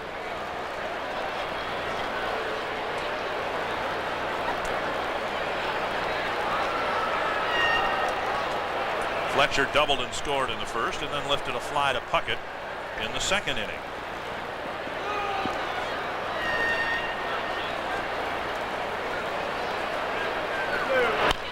First pitch hammered to 3rd. Play is to Hrbek, 1 away. After the game today, the Twins are expected to make a roster move. They are expected to send down to Salt Lake City either Eric Schulstrom or Dave Stevens. You do not necessarily have to carry 25 men on your roster. You can carry as few as 24. And the Twins are going to take advantage of that rule and allow, probably Schulstrom, I would think, because he has less time in the major leagues, allow Schulstrom to not only work and pitch, but to earn a living. There's so much that has been said and written about the average major league salary being $1.2 million, and that's an awful lot of money. Hrbek with a nice play going to his right. 2 away.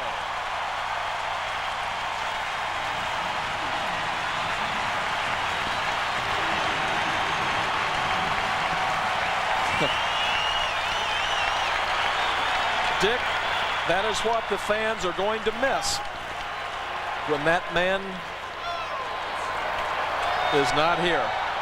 You take Kent Hrbek for granted, but he can field with the best of it.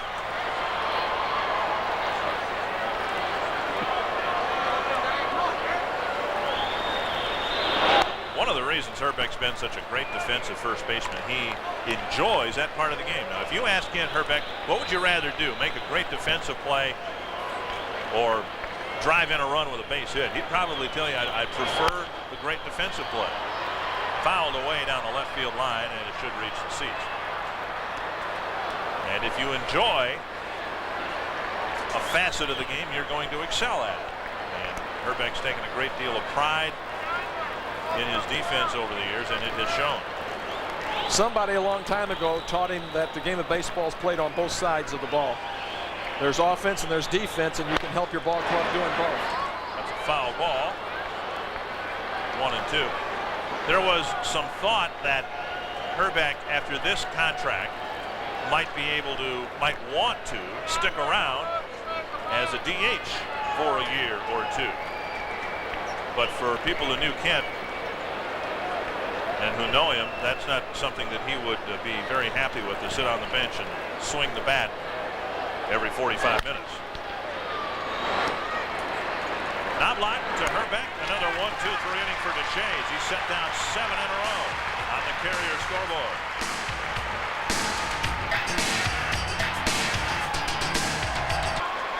The Twins leading at 6-3. They have had, through 4 innings so far, 3 bids for grand slams. Munoz has one. Nixon robbed him of a grand slam in the first. Puckett hit one, and Hrbek almost hit one last inning. Strike 1 from Chris Howard.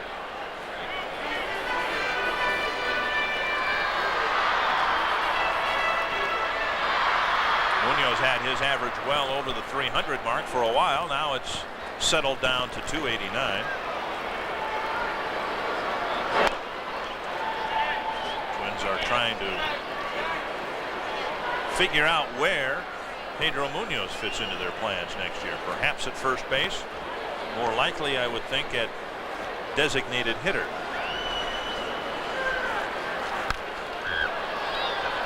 1-2. I think just watching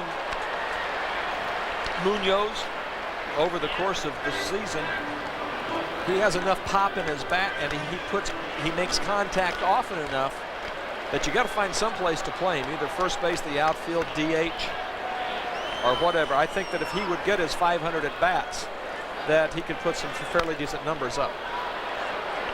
Munoz had 418 at bats in 1992. Hit 270, 12 homers, 71 RBIs. I think there are a lot of Twins fans that would like to see Munoz get that 500 at bat level that we've talked about. He's played more as of late. After a slow start last year, he finished at just 233. This year's hit the ball much better.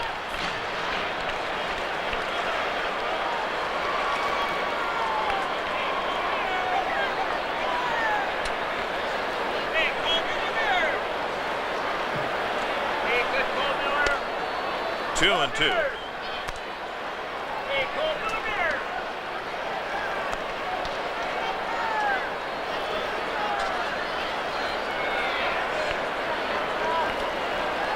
Munoz leading off the Twins' 5th inning.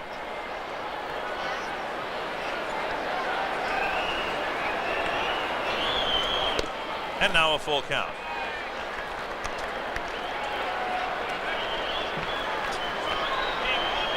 Howard entered the ball game, gave up a base hit, an infield hit to Rebele, but got Kent Hrbek on a deep fly to center.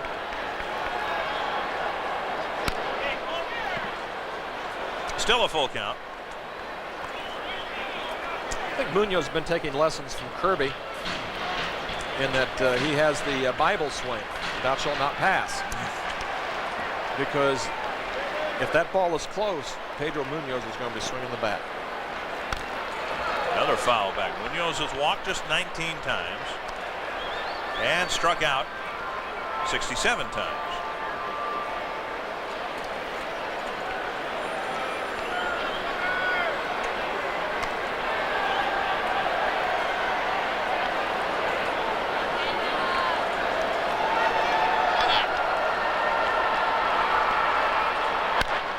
That's very deep, but it's hooking foul. Wow. There haven't been many balls, foul balls, hit that far up. That was about 6-7 rows from reaching a private box. That's called getting some lift on the ball, Dick.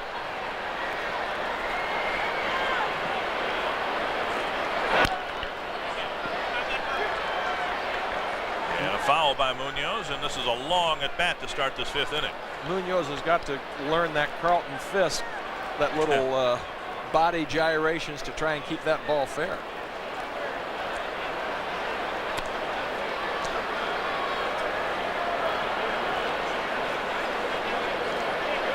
Twins getting a run in the first, 4 in the second, 1 in the fourth, and now Munoz trying to get on base here in the 5th.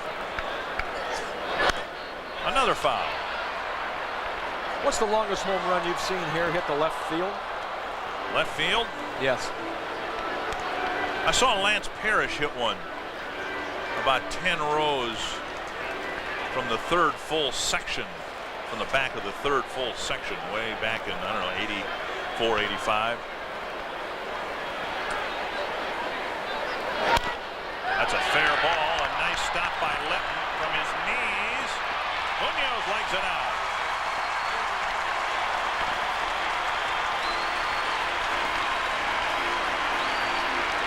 Munoz coming up a little lame as he went past first base. He had to hustle this one out to get a base hit.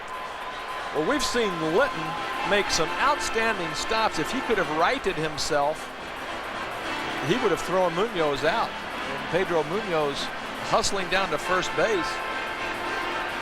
Hopefully he's not hurt.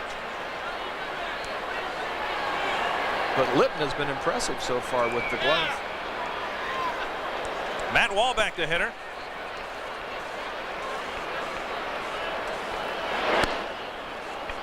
Outside, ball one.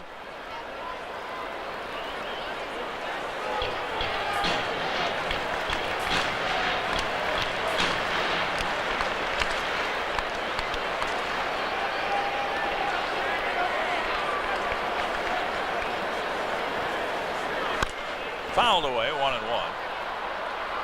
Wahlbeck has the average at 201. It's only a difference of a couple of points, but he'd like to keep it above the 200 mark going into the strike date tomorrow night at midnight. 201 sounds a lot better than 199.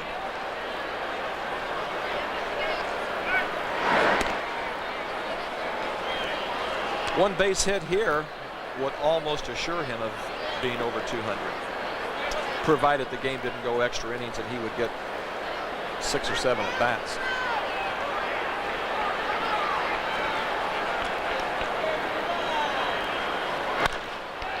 Line foul over the Boston bullpen. 1-2.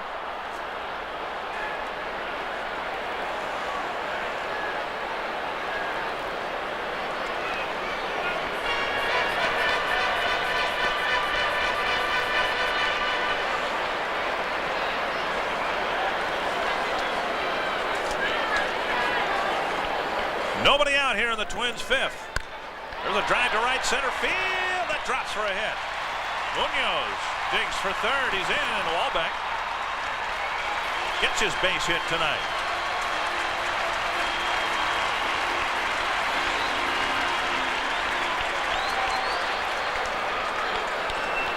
Matt Wahlbeck swings the bat so much better from the right side. He just has a little more authority in his swing. And that ball was up around his eyes, and he tommyhawked it. And he tommyhawked it into right center field. 1 for 2 for the night. And even if he goes 0 for 2, he's going to be 1 for 4. And that means he's going to have his average up over 200. First and third, nobody out. Mears coming to the plate.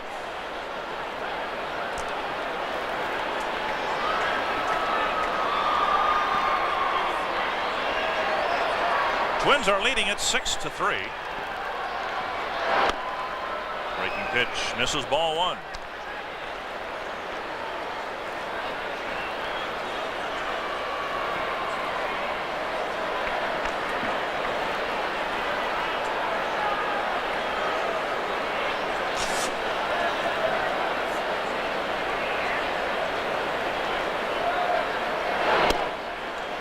Cross your fingers, cross your toes. Say your prayers, whatever you choose to do to hope that baseball continues. But if it does, Friday in Chicago, it'll be Alex Fernandez against Pat Mahomes, Jack McDowell against Kevin Tapani on Saturday, Wilson Alvarez against Scott Erickson on Sunday. Strike to Mears, 2-1. And then Monday, Jason Beret will go against an unnamed Twins pitcher.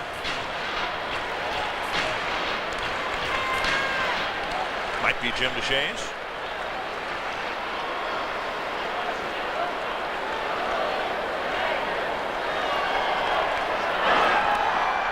Throw fielded by Vaughn.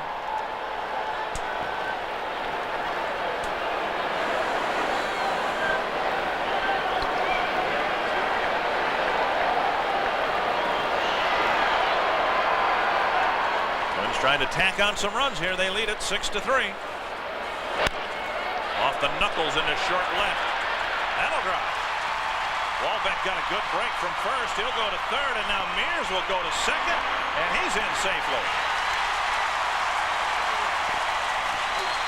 Sure, Tom Kelly didn't know what to expect, especially after the first inning, how the teams would react here, but his team at least in the 5th inning, running the bases very well. That was outstanding base running by both runners. Matt Walbeck won for reading the ball off the bat, anticipating that the ball was going to drop, seeing where the outfielders were, getting a good jump and heading on into third base, and then Mears seeing that the throw was going to third base and hustling from the batter's box and go into second base when the ball missed the cutoff man and went to the third baseman. Good heads-up base running by Matt Walbeck. Good heads-up base running by Pat Mears. Todd Froworth, who finished the game last night in the 12th inning, will start to warm up. Has faced 5 men, given up 4 hits and a 400-foot fly ball. Knobloch has 2 hits and a walk, and he'll stand in now with 2 men in scoring position. 7-3 Twins.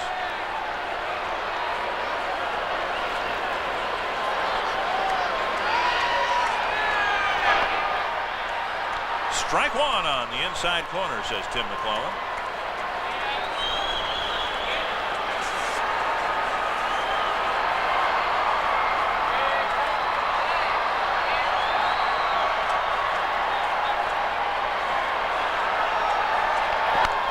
Fouled away, 0-2.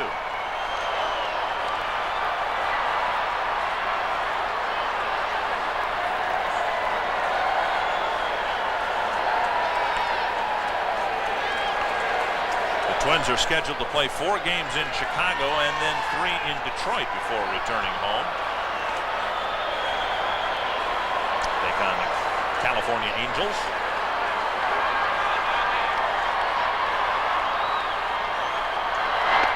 Inside 1-2.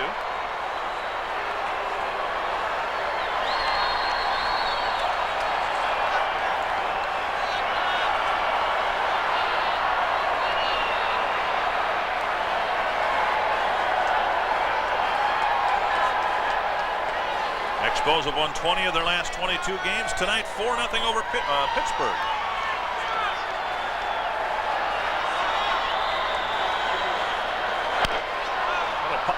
Pop-up to short right field.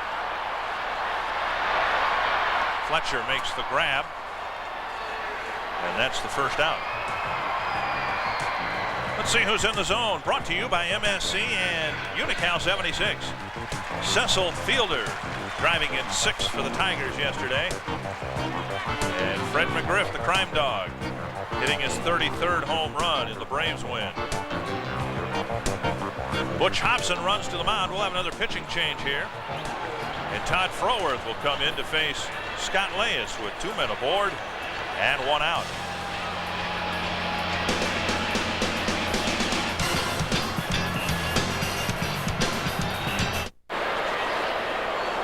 Todd Froworth comes into the ball game as the 4th Boston pitcher. We're just in the 5th inning with 1 out, 1 run in.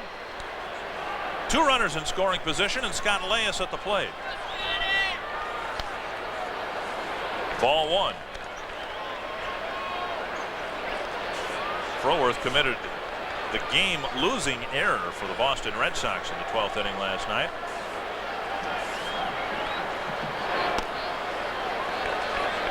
Two 2-0. He's in danger of walking Leyes to bring Puckett to the plate with the bases loaded again.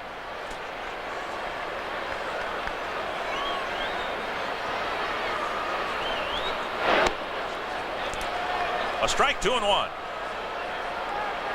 You don't see that very often from submarine pitchers, going 2-0 and then throwing a breaking ball, a slider, or whatever you call it. It starts at the knees and breaks up. Froworth with a nice play. And this time he makes the throw on target to first base. You can put a little extra behind that one. 2 down, and now Puckett will come to the plate. If you were not with us last night, we'll mention it again. Kirby has just had dreadful success against Froworth. He has 1 career hit against Froworth. It came earlier this year, and it was a home run. He won't get a chance here.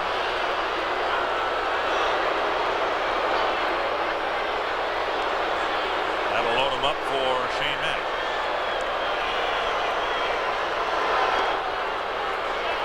Froworth looks like I would be throwing throwing right-handed. Watch him throwing overhanded on the walk.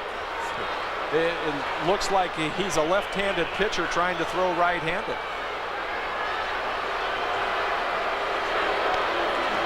Second consecutive intentional walk to Puckett. And now Mack will come to the plate with the bases full. You know things aren't going well for your pitching staff when we're in the 5th inning, and this is the 4th time that a Twins hitter's had a chance for a grand slam. Puckett has one. Munoz just missed. Hrbek came close, and now Mack. Strike one. Well, you could look at it and say, gee, you know, they're just pitching in tough luck. 3 hits and a walk this inning. 1 run so far. It's 7-3 Twins.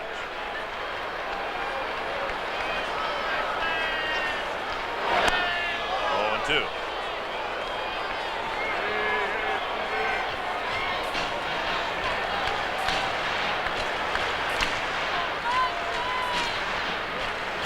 I would think if an underhanded pitcher could perfect a breaking ball, that would be virtually unhittable because it's a totally different pitch than anybody would ever see. Can't take any batting practice against anything like it. Nah, you couldn't get Gardy or any of those guys to throw like that, and the ball would actually be breaking up and away from you. You're used to seeing the ball breaking down and away.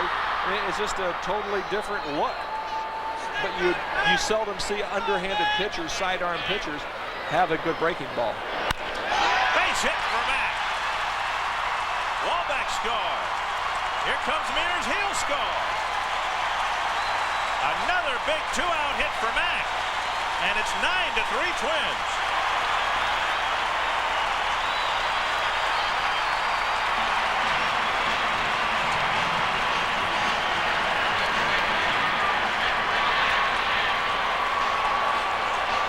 It's like you're getting out of the frying pan into the fire, walking Kirby and pitching to Shane Mack. Shane Mack's been swinging the bat exceptionally well, and although he was down in the count, 1 ball and 2 strikes, Froworth made too good of a pitch to him, and he just whistled it out into left center field. Strike 1 to Rebele on the foul ball.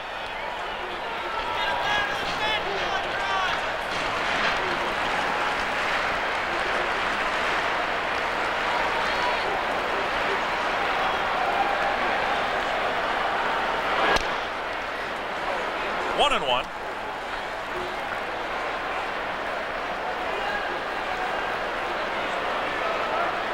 Froworth, a longtime Baltimore pitcher. They replaced him with Mark Eichhorn, who's been doing a great job for them this year. Similar style pitcher.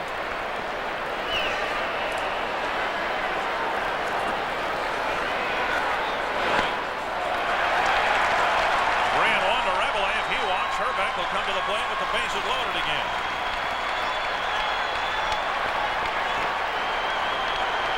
Froworth actually started with the Phillies, pitched with them for 4 years. 3-2. Now the runners will get their early breaks from first and second.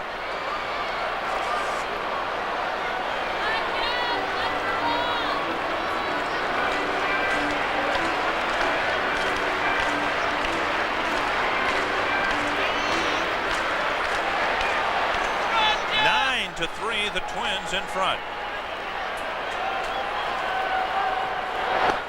And here comes Hrbek with the bases full again, and they'll stand again as they've done all night.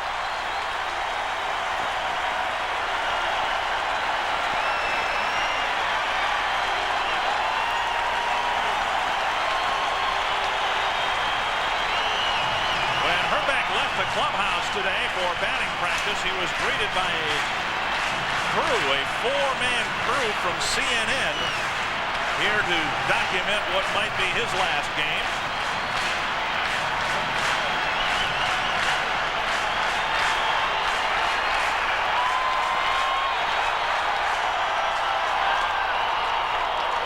Strike 1.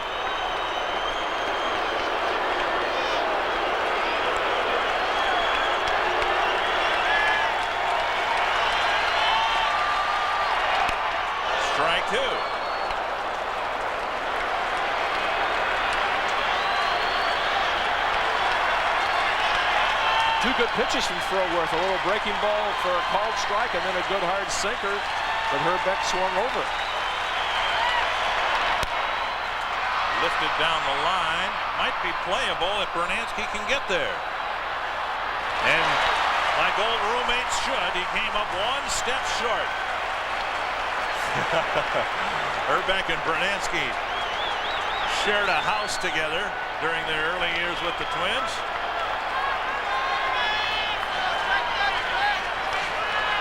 Herbie's last hurrah. Well, we hope that's not the case. He doesn't think it will be. He thinks there will be more baseball this year, and we hope he's right.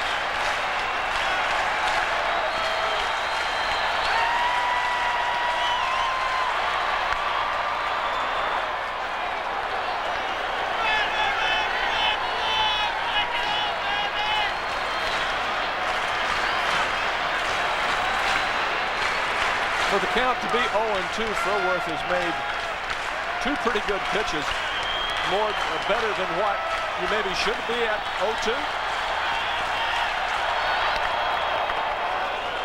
Very close to a called third strike. Hrbek was called out on strikes in the third.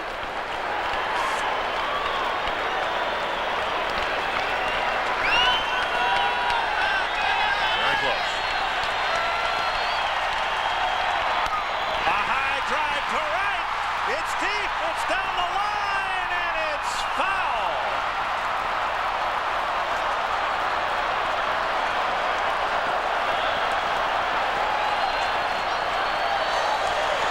Well, that would have been fun.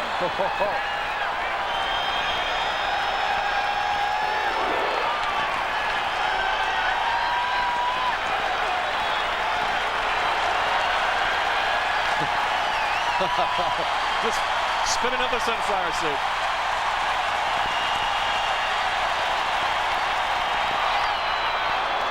Tough pitch, and he fouled it off.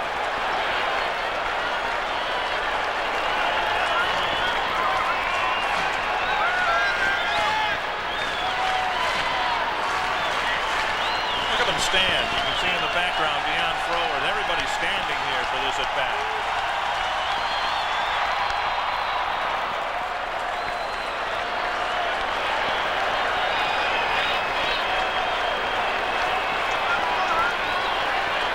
It's 9-3 Twins, but the score at this point is irrelevant.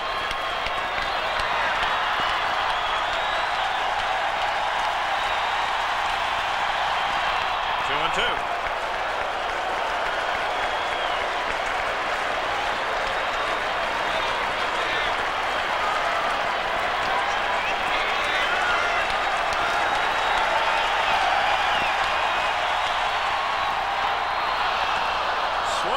On a floater, and Hrbek strikes out. He'll get another chance. It's just the fifth inning. The Twins are leading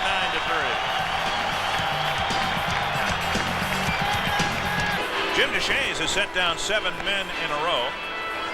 Given up a couple of line drives in there, but he's got a 6-run lead, and he's in pretty good shape to win his 6th game tonight. Boy, you'd like to see him go out on a high note, or at least not that somebody's going to take him out and shoot him or whatever, but if this is the last game of 1994, Jim Deshaies deserves to go out with a win. Deshaies has given up 5 hits and 3 runs over the 5 innings. And, of course, the required home run, that off the bat of Rich Rowland in the 2nd inning. Red Sox led up 1-0, then 2-1. Twins are leading by 6 right now.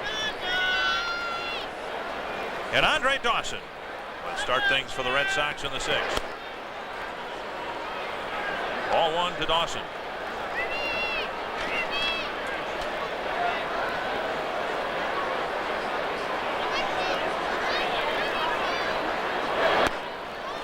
Two and 0. Dawson has a good average against left-handed pitchers, because the left-handed pitchers will try and throw that curveball breaking in, and the Hawk can rake that ball down and in. If this is the end for Dawson, he'll finish with Hall of Fame numbers. Pulled foul. 16 home runs this year and 428 for his career so far. Over 1,500 runs batted in. And a career batting average of about 280. Hard line drive to center, but Mack is there for the first out. Another line drive out. We've got some MSC trivia for you in regard to Jack Morris. Which relief pitcher saved the most wins for Jack Morris? Gotta believe it's somebody with the Tigers. I know it's not Fred Gladding. Willie Hernandez had a couple good years for them. Aurelio Lopez. How about Juan Berenguer? Yeah. Well, that, you know, Yeah. these guys might sneak a little Twin flavor in. They are devious that way. 2-0 to Bernansky. My guess will be, I'll say Willie Hernandez. That'll be wrong, but that'll be my guess.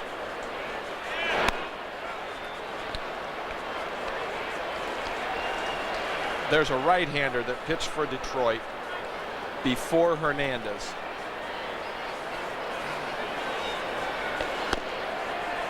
Three and one now to Bernansky. Not the original Senor Smoke, Aurelio Lopez. No, Okay. no, he pitched a lot like Henneman. Big rip by Bruno. 3-2.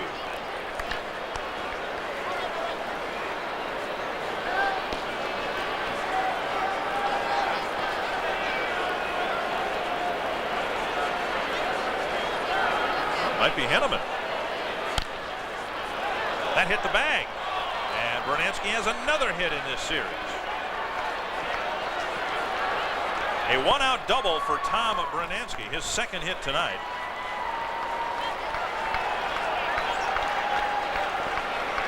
And that will get Wes Chamberlain to the plate with a runner in scoring position. Bernansky just swings a good bat. You can see him didn't even leave the box, thought the ball was foul, and it just hit the bag, kicked it even farther foul. And then Bruno turned on the afterburners and just cruised into second base with a double.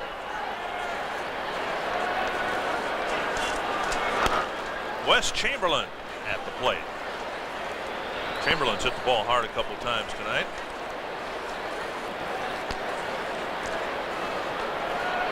Nothing to show for it.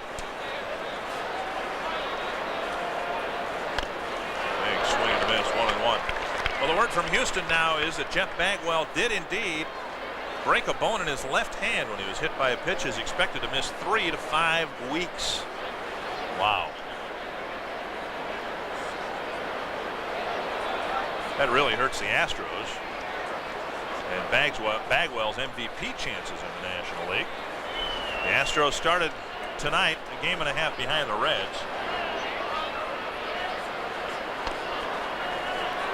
And 2 games behind the Braves in the chase for a wild card spot.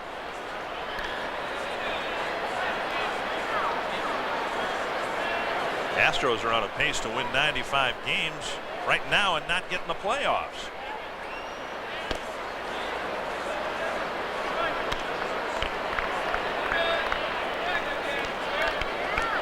Reasons people were looking forward to the realignment was to avoid a situation like that, or a situation that the Giants had last year when they won 103 and didn't get in. Baltimore in 1980 won 100 and finished second to the Yankees at 103. Foul back.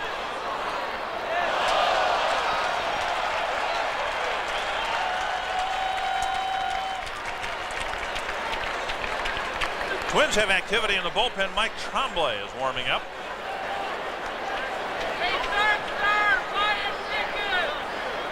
Three and 2. To Wes Chamberlain with 1 out in the Boston 6th. That's Bernansky in the bottom of your screen.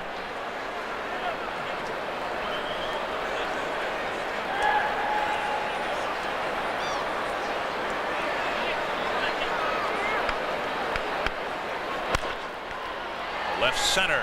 Munoz won't get there. That'll drop. Bernansky turns at third. He's heading home. And the Red Sox are on the board with their 4th run. An RBI single for Chamberlain, his 20th run batted into the year.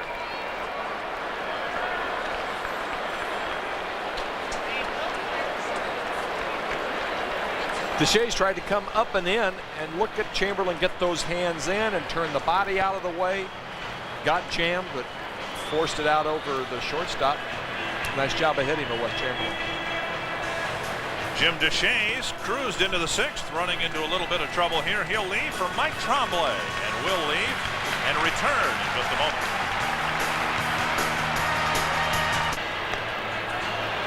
Back at the Metrodome, the Twins are in front 9-4. Mike Tremblay coming into the ball game. Glad you're with us on MSC, your Twins connection. Dick Bramer and Tommy John with you for game number 113 this year. And Jim Deshays trying to pick up win number 6. He's in pretty good shape, unless the bullpen explodes. I've heard of exploding scoreboards, but not exploding bullpens. But let's hope Mike Tremblay can throw the way he's thrown the ball since he's been back from Salt Lake. Breaking pitch misses inside, ball 1.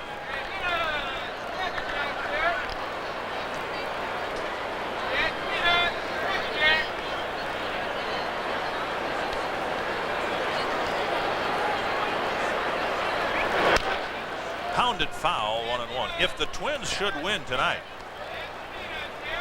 they would have a winning record against the American League East at 24-21.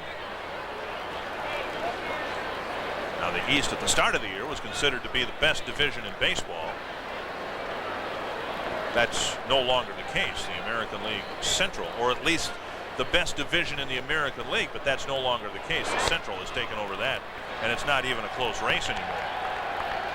The Yankees are the dominant team right now, but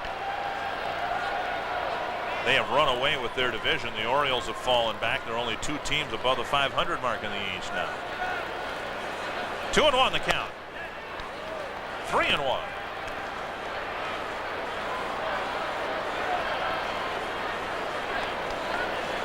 Twins still playing Roland straight away, even though he has driven the ball to right field in this series very well. A home run again tonight that way. This one to center and deep. Mack going back. It's gone. His 2nd home run of the ball game. And it's 9-6.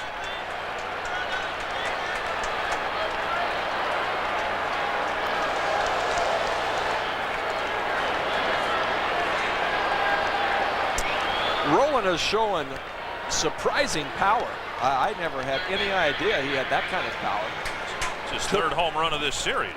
Wow. Took Deshays to right field like he was a left-handed pull hitter. And there was a fastball right down the heart of the plate. And he sent that ball out about 415, 420 feet to straightaway center field. Greg Litton, the hitter. To short center. And that may drop. Knobloch with a great play. Look how far he had to go to get that ball. Chuck Knobloch with a fine play for out number 2.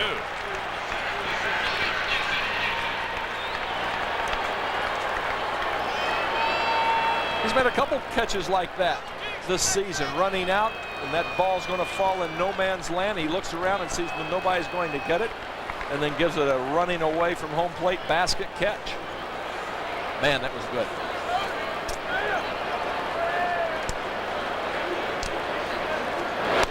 Otis Nixon takes strike 1.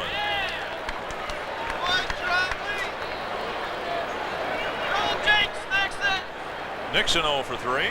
As you see, he's not gotten the ball out of the infield yet. 1-1.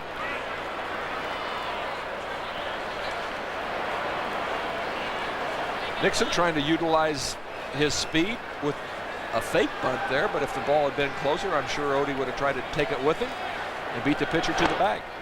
2-1.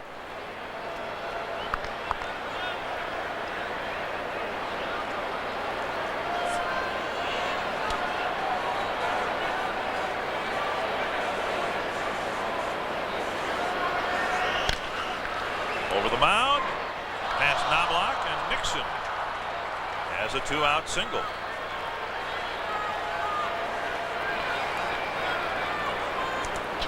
The operators are standing by tonight at 33 Twins, 1-800-33 Twins.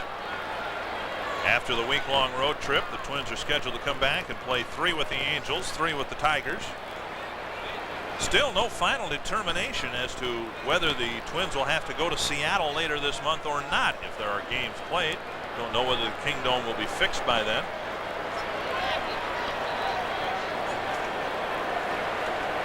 Here's Scott Fletcher.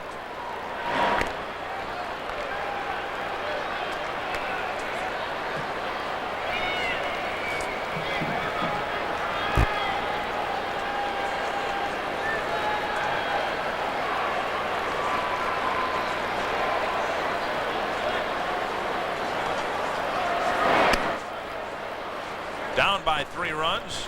Nixon still is a threat to steal.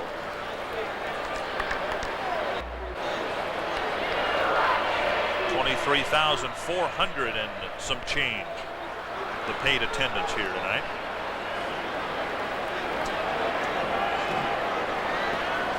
There goes Nixon. Pitch out. Wahlbeck's throw almost hit Tremblay. They got him. Nixon thrown out. The Red Sox scored 3. Next up in the Cupernall on deck circle, the bottom third of the Twins lineup.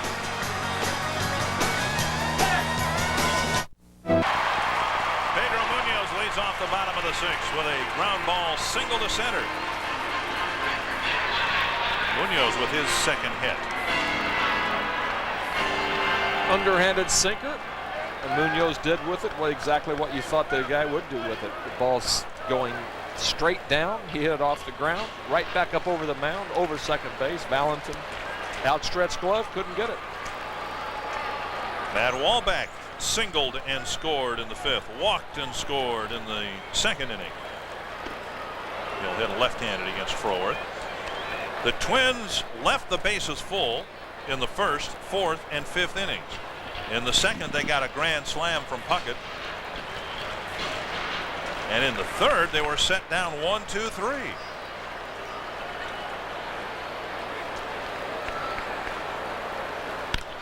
Wahlbeck dumps it to right. That'll fall. Munoz checks in at 2nd, and Wahlbeck has a 2-hit night.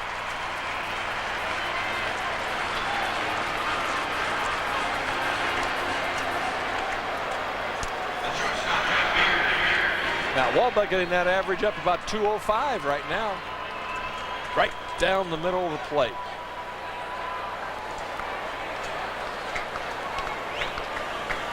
I tell you, it's hard to throw the ball down the middle of the plate, but Froworth is throwing 2 or 3 of them just, I mean, absolutely belt high right down the middle of the plate. And you would think the way he throws, the ball would be moving and sinking and doing all kinds of dipsy-doos out there. Alex Cole will run for Pedro Munoz.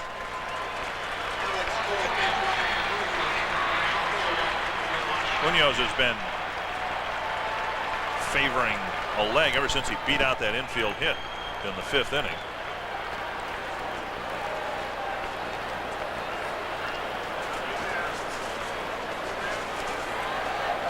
Twins tickets can be purchased at That's the Ticket automated ticket centers. The kiosks are found in most Metro Rainbow Foods, the IDS Crystal Court, the Norwest Center in St. Paul, and at America's Original Sports Bar in the Mall of America. Mears tries to bunt and misses. Strike 1.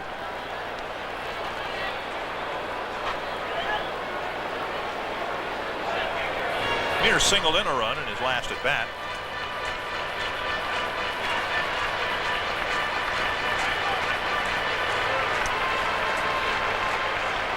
Wonder if Butch Hobson's going to put on the vaunted wheel play right here, try to get somebody at third base. Good bunt. Froworth delivers the throw on target. Mears is retired, but a good sacrifice, and 2 runners are in scoring position for Chuck Knobloch.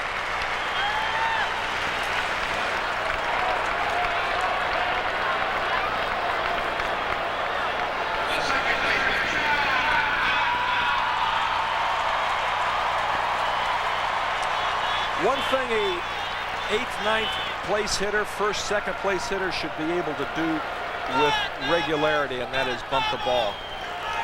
Gene Mauch called it little ball, to get those guys over, get them around for the guys who are going to hit and drive runs in. And Pat Mears, it's one of his jobs to be able to bunt. Nice pickup by Vaughn. Knobloch forgot to run, and now everybody's going to be safe. That play was all messed up. Knobloch didn't run right away. Rowland thought he had a force at the plate.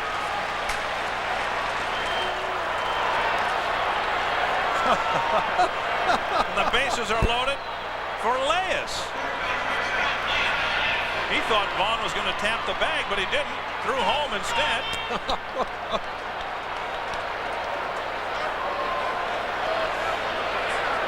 I've never seen that one, have you? No. Bases loaded for Leyes. Strike one.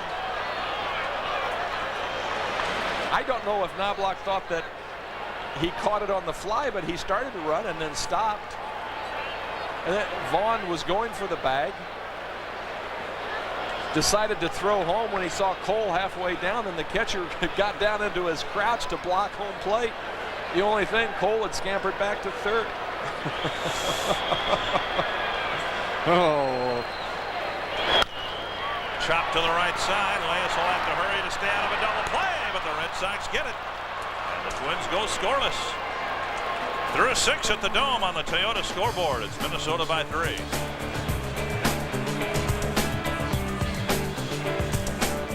The Twins have scored 9 runs. They've had the opportunity to score a lot more. They've had a lot of bases loaded situations. Dick Bramer and Tommy John with you on MSC. We remember about 1981. That was a fouled up year for baseball. There was a midseason strike, came back to the All-Star game. What was it like going out right before the strike? I was on the disabled list. Oh, were you really? That's how you knew that disabled players don't get paid during the strike. No, but I got paid because I had it in my contract. I was one of the few ball players in baseball that did not have a strike clause, and I got paid. But I had cut my finger shaving. I reached into my shaving kit and sliced my index finger on my left hand and couldn't pitch. And you guys from Indiana, my goodness, you cut your finger shaving? Well, I'm not shaving my finger, but I reached in to get my shaving kit to get a razor out and sliced my forefinger open. And I was on the deal. In fact, I was home in Indiana when the strike occurred. First pitch to Fletcher, grounded to Leyes.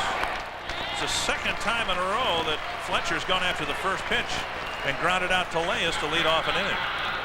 All right, we gave you our trivia question before on MSC. Who's the pitcher who saved the most games for Jack Morris? Aurelio Lopez. It was the original Senor Smoke, who tragically died in a car crash a couple of years ago in Mexico.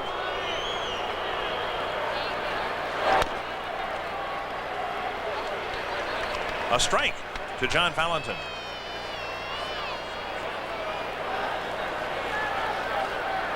Another pretty good guess might have been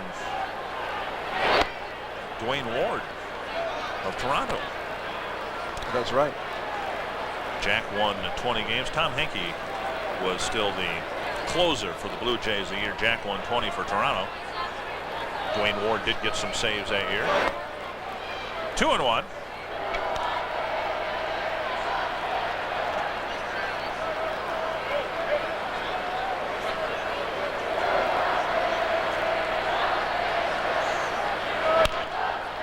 Pulled foul. 2-2 to Valentin.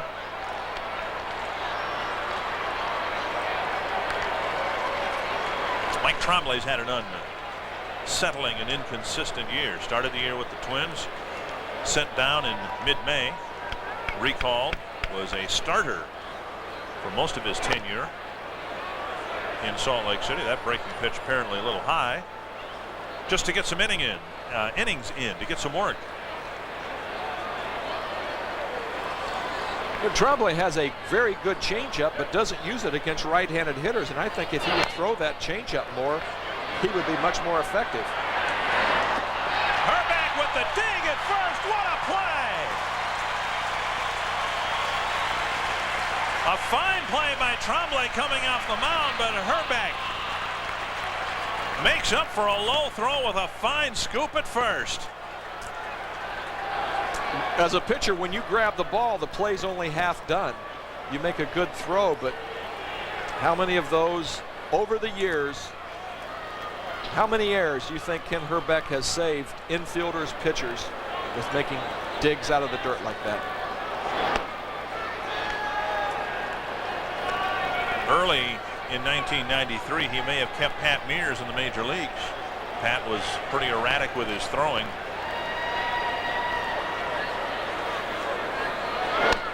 One and one to Vaughn.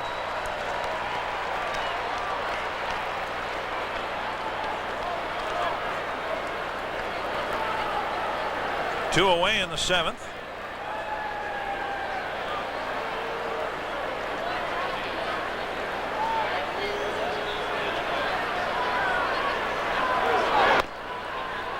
Now 2-1.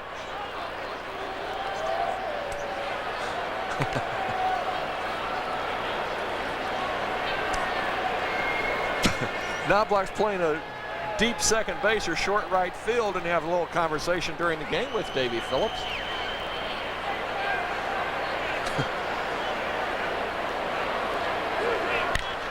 That's blasted to left.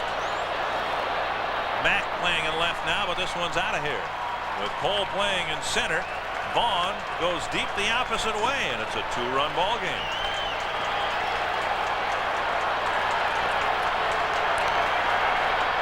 Mo Vaughn hits the ball to left field.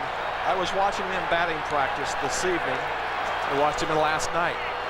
Hits the ball to right field very well, but when you throw him down and out over the plate, he'll hit it from second base to the left field line, as well as any right-handed pull hitter. I mean, he just, and then the ball has that slice spin. That was an outstanding pitch. Down, out over the plate, maybe even a ball. The hit dog can hit. Fastball outside to Dawson. 2 home runs allowed tonight by Tremblay, 10 for the year in just under 50 innings.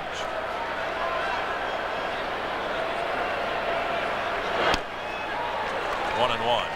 Dawson has been very vulnerable to a good breaking pitch from a right-handed pitcher in this series.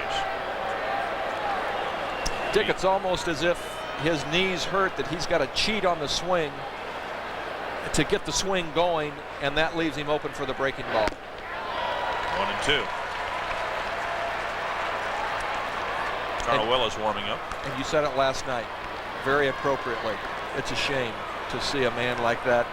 I know his knees hurt, and what he has to do to get ready to play ball. 3 breaking pitches, 3 swings and misses. But the Red Sox get one in the top of the 7th.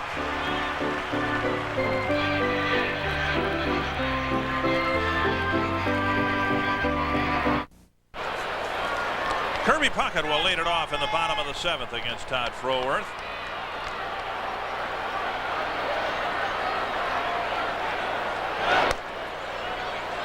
That's ball 2 to Puckett. Froworth going through the order for a second time. It's actually the first time he's trying to throw strikes to Puckett. He intentionally walked him in the 5th.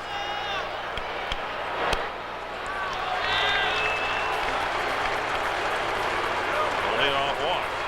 3rd walk issued to Puckett tonight. And Mack will come to the plate.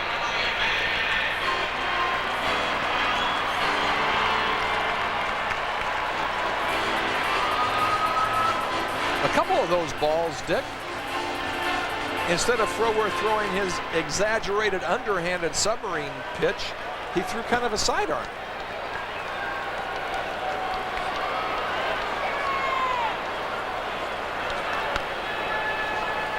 Ball 1 to Shane Mack. We'll update some scores for you, including some finals from this afternoon.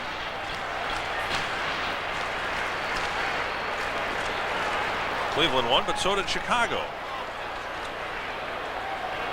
The Orioles beat New York. It's now a 7-game lead for the Yankees in the East. A 1-game lead for the White Sox in the Central.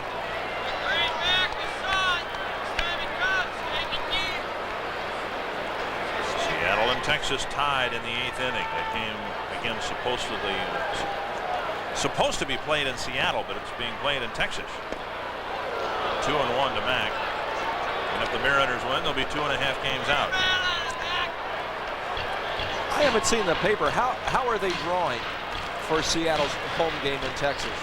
They've not sold out in the games that they played at Fenway Park and in Anaheim. They're selling tickets for like $10 a pop, general admission. Mac holds up, 3-1.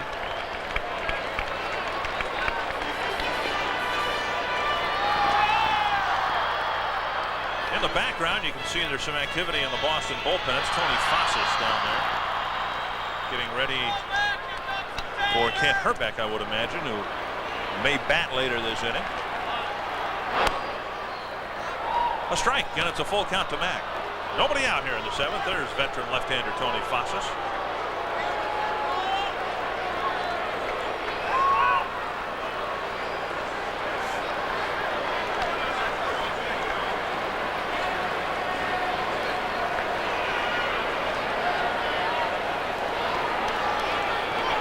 There goes Puckett, and the pitch fouled back.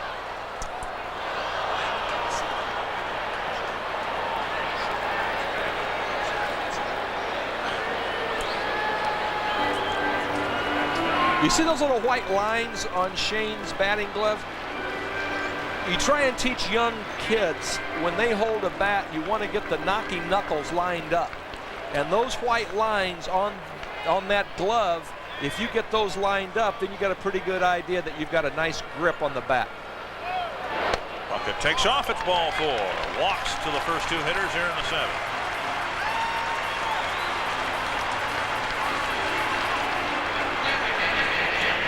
Tonight's American League leaders on our MSC leaderboard, brought to you by Big A Auto Parts Store. Willie Hernandez second on the save list for Jack Morris, and Rick Aguilera saved 6 games for Jack in 1991. I think we covered pretty much all 5 of those, at least the top 4. Mentioned Dwayne Ward, he wasn't on the list. But you did say Hinkie. Did say Hinkie. Here's Jeff Reveille with 2 men aboard, nobody out in the 7th. It's a 2-run Twins lead. Another good bunt, and they'll let it go, and Reveille's got a bunt single.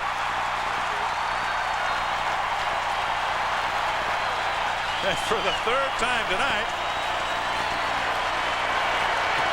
for the 4th time tonight, Hrbek will come to the plate with the bases loaded. Jeff Reveille may have hurt himself, and now Dick Martin and Tom Kelly will run to first and see what the problem is with Reveille.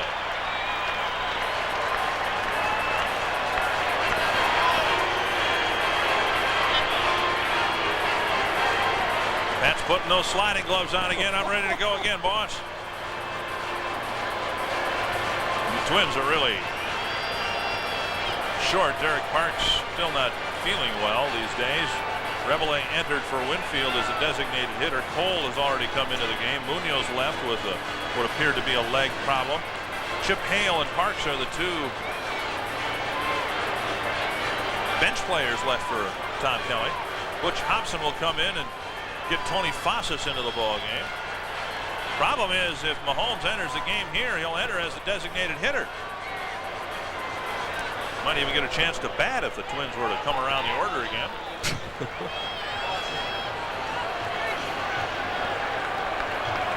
Froworth leaves. Fossas enters, and Hrbek will come to the plate with the bases loaded again.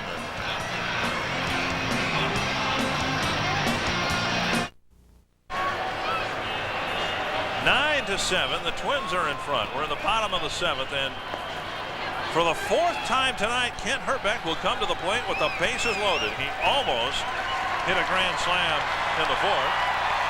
He was hit by a pitch with the bases loaded in the 1st and went down swinging in the 5th. There's nobody out. The bases are loaded, and let's just let Hrbek's at bat take care of itself without any description from us and see what happens. We're 0 for 3. Let's see how he does all by himself.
Cole making his first plate appearance. Taking ball one. Amid such ominous news today, the negotiations broke down again today. A strike looming. It's the bottom of the 7th inning, with no guarantee that we'll see Kent Hrbek come to the plate again. And he delivered a 2-run single to make the score 11-7. And I'll tell you, Tony Fossis is a tough pitcher for a left-handed hitter to zero in on. Got that funky sidearm, big leg kick, and a big sweeping breaking ball. 3-0 now to Alex Cole. You saw Hale entering the game for Rebele. He'll take over in the DH spot. DH spot's been troublesome for the Twins. They've lost 2 of them tonight. Winfield left in the 1st inning. And now Rebele here in the 7th. And that loads him up again. What a disastrous game for the Boston pitching staff. There still isn't anybody out here in the 7th inning. At this rate, Hrbek may come to bat again this inning. I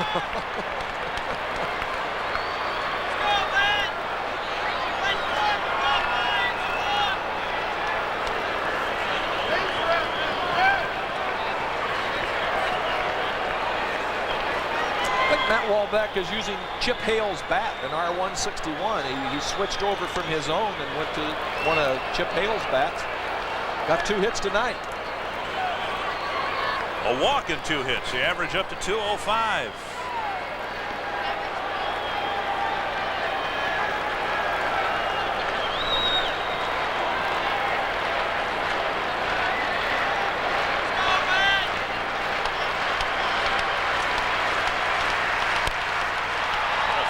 Short left field. Bernansky coming in. He's got it. Runners stay put, and that's the first out of the 7th inning.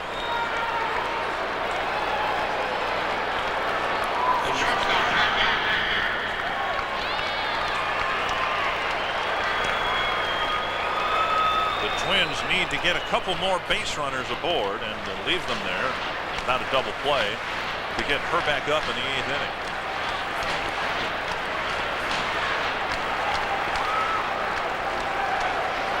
Pat Mears at the plate with the bases full.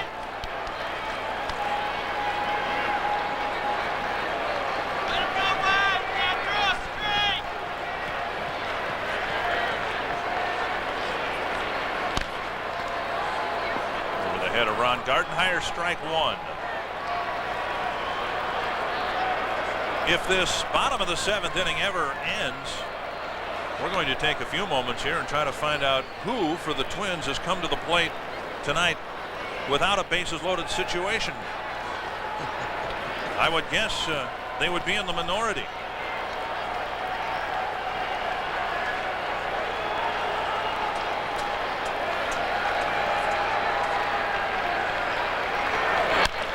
Toward the hole, picked off, base hit to left.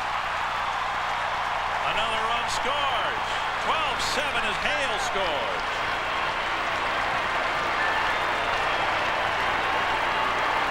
Second hit for Mears. Dick, if the Twins had succeeded on their bases loaded attempt, this could be another 21-run game. Right. You're absolutely right.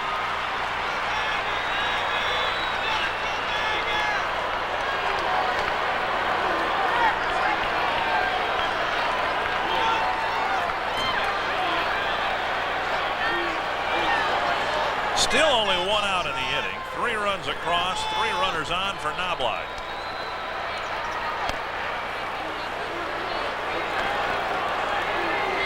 It's a 5-run lead for the Twins. The 300 hitters, such as Knobloch, really bear down in situations like this, don't they? Some of the other hitters think, well, we're up 5 runs. It's been a long game. All the other distractions. Let's do my best, but let's just get this thing over with. This is where you want to catch teams limping. And the pitchers kind of lose a little concentration. You're out there saying, it's a 12-7. We know it's a rotten, lousy game, and you're just kind of flipping balls up to the plate. The good hitters make hay in games like this. 2 strikes to Knobloch.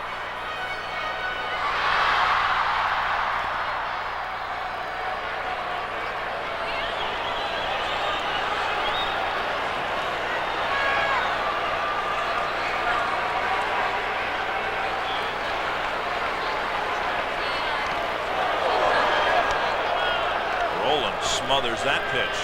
Keep Hrbek from possibly scoring from third base. We don't want to assume anything. Bad ankle, bad knees, bad hamstrings.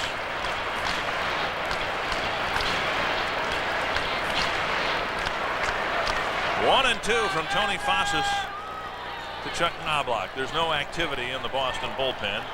Fossis will pitch for the immediate future.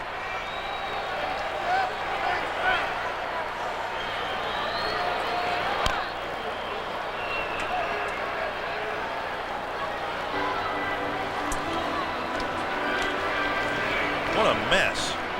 The scorecard. Everyone in the Twins lineup except for Hrbek has scored a run. At least one. Puckett scored 3.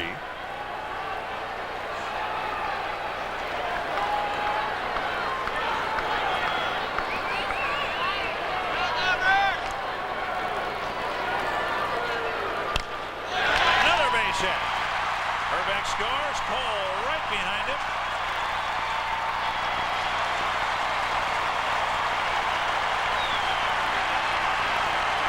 14-7, a 5-run inning so far, and Knobloch has his 3rd hit.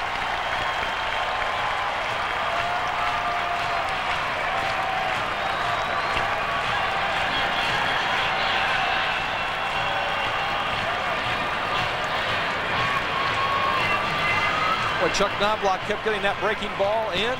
Fossis kept throwing the breaking ball in, That time, Knobloch waited just long enough. Instead of hitting it foul outside the third baseline, he got it between third and short. Like I said, good hitters make hay on these kind of games. They catch guys limping and lack of enthusiasm, and they just clean up, lick their chops. Leas, the 9th man to bat this inning. He takes a strike. Leas would like to atone for his at-bat last inning when he came up with the bases loaded and bounced into a double play.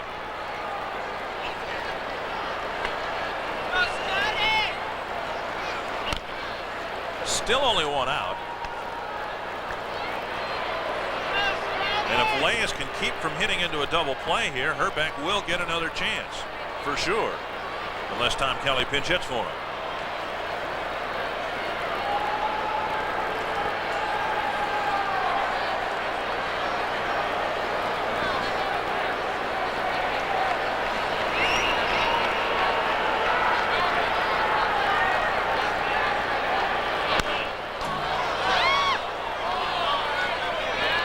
To Leas.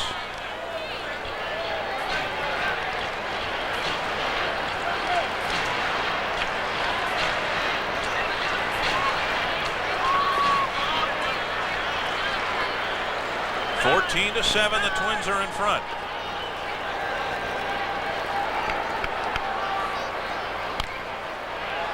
That's a fair ball. They go to second for 1. The relay not in time. So don't go away. May even come up later this inning, but Kent Hrbek will get another chance.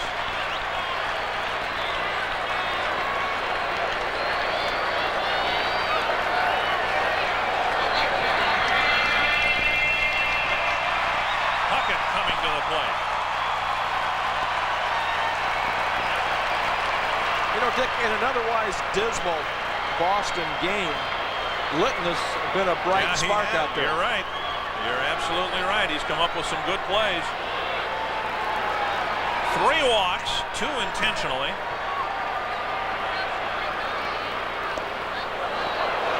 And I think this is one of those situations you were talking about a moment ago, about a hitter having a chance to really fatten up. There's nothing that Tony Fosses has that should really tie Kirby Puckett up.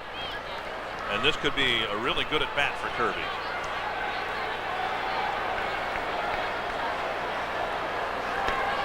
One and one. With Bagwell's injury in Houston, the RBI, Major League RBI leadership is open for Kirby Puckett.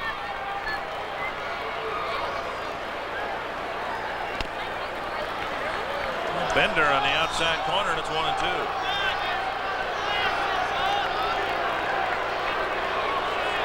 Kirby didn't like that, but he couldn't hit it hard anyway. So you just take it and you wait for Fosses to make a mistake.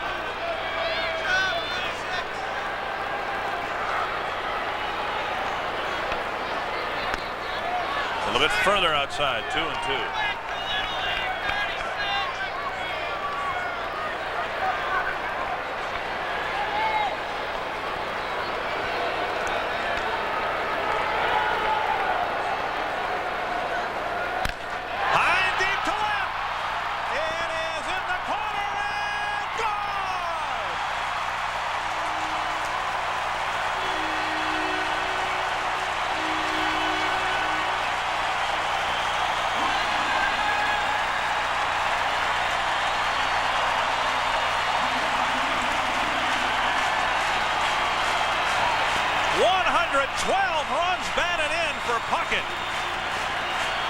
His 20th home run of the year, 7 runs batted in tonight. 17-7.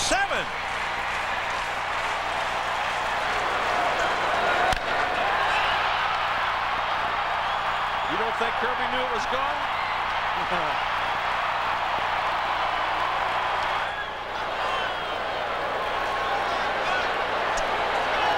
Dick, you said it appropriately. Fosses has nothing to handcuff Kirby Puckett. Wow, what a night.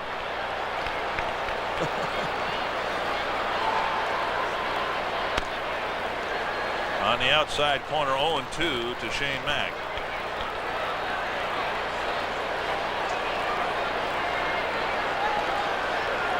Puckett has reached all 6 times. 3 walks. He reached in a fielder's choice in the first inning and 2 home runs.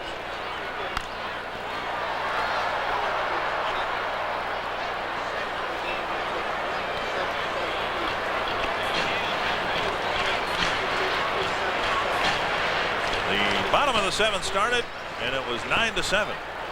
Red Sox were back in it. The Twins have scored 8 times here in the 7th.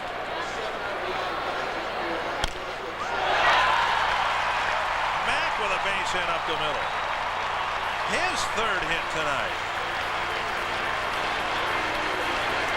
And Hale, who came into the game earlier this inning as a pinch runner, now has to grab a bat and run up to the plate.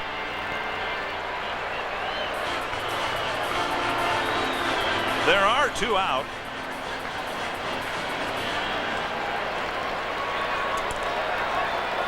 With nobody warming up in the Boston bullpen, Tony Fosses has got it. He is out there.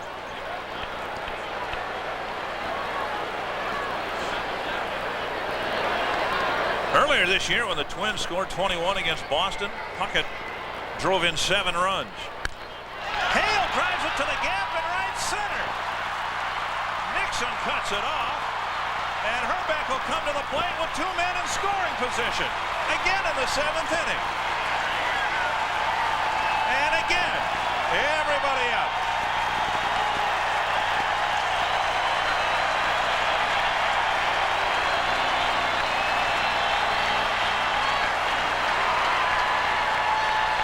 This has been like a slow pitch softball game.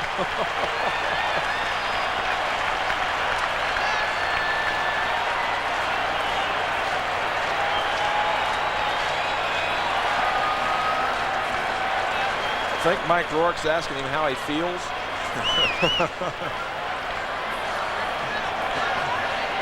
It's the old line. You go out and ask the catcher what the guy's got. He says, I don't know, I haven't caught it yet. Caught it.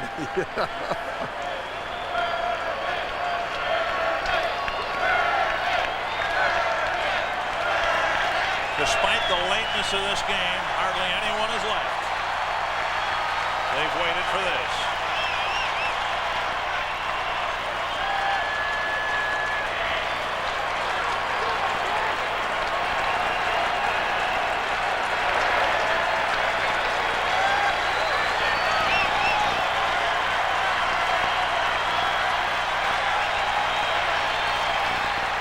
A drive to center. Nixon going back. He's got it, but Hrbek hit it right on the nose. The Twins score 8 times to blow the game open in the 7th.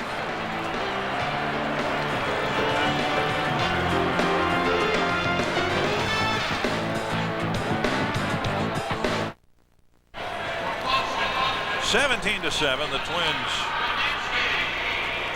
look like they're going to sweep the Red Sox. Looks like Jim Deshaies is going to win the 6th. And it looks as if Kent Hrbek will go into this strike date, whether there's a strike or not, giving the Twins fans an awful lot of thrills. Carl Willis will pitch for the Minnesota Twins here in the 8th. He'll face Bernansky, Chamberlain, and Rolen.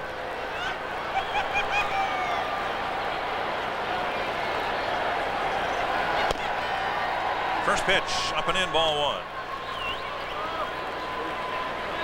Dick, a few of the Twins pitchers are auditioning for next year. Jim Deshaies, Carl Willis. If not with the Twins, at least Right. for somebody, right. Popped up, Wahlbeck can't find it. Hrbek coming in, but Wahlbeck wants it. After he finds it, he grabs it, 1 away.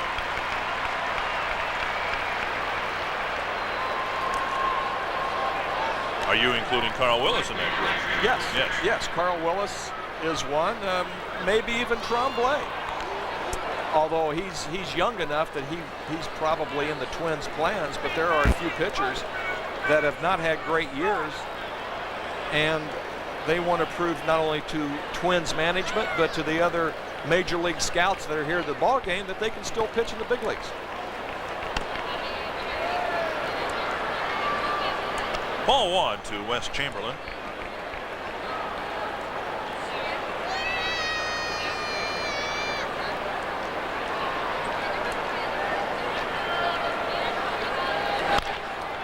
Fly to center. Cole started back. Now he's got to hustle in. And that's a drop in front of him. Misjudged that ball. He took 2 steps back and didn't have time to recover.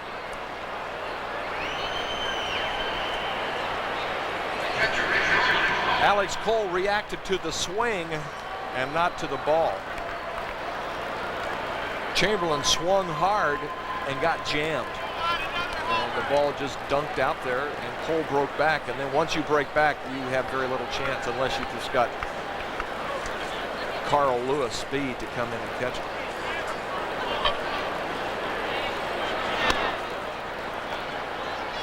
Ball 1 to Rich Rolen.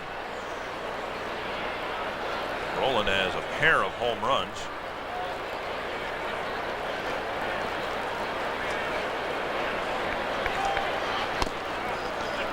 Sinker at the knees for a strike, 1-1.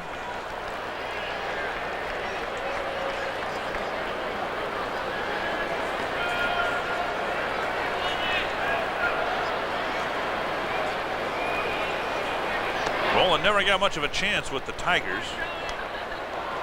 Was with them for parts of 4 years, but only got 83 at bats. No home runs. Getting a chance here with the Red Sox.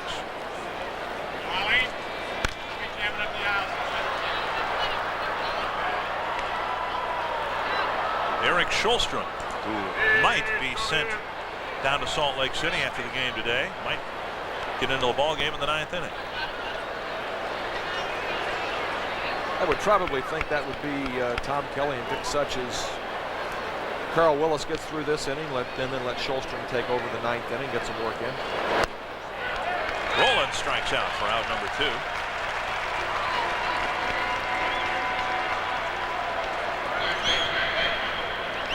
Greg Litton will come to the plate. Well, that ball just went straight down. Whoa, good fork ball. Got right to where the grass and the turf meet, and then the ball just went straight down, and the batter has committed himself. You've got no chance. Will pop up behind first. Hrbek grabs it in foul territory. A harmless eighth will go to the bottom of the eighth with the Twins leading by 10 on the Sherwin-Williams scoreboard.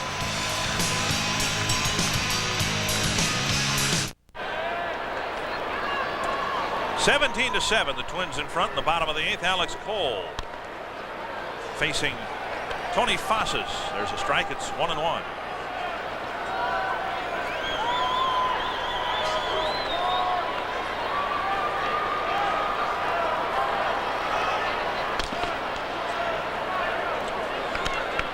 There's Carlos Rodriguez, who's in the ballgame now for Boston at short, replacing Valentin.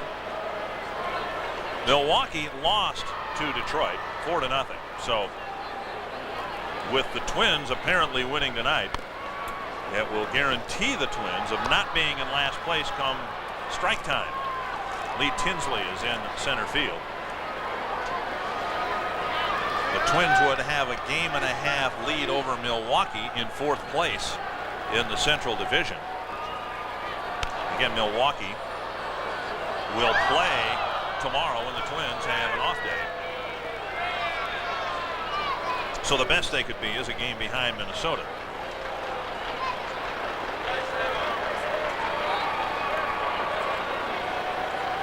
Two and two to Cole.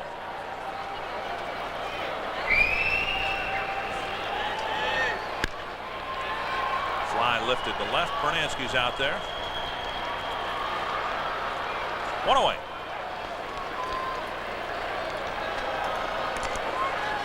Nonprofit organizations can earn generous commissions by taking part in the Twins for the Community program.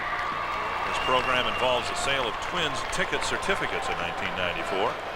If you'd like more information, you can still call tonight. The charge lines are open till we leave the air. 33 Twins, 1-800-33-TWINS.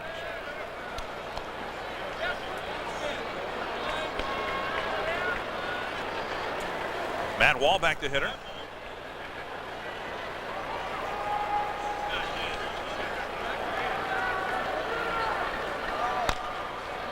Oh, 0-2 the count. We'll update the National League scores for you. Willie Banks losing his 12th for the Cubs.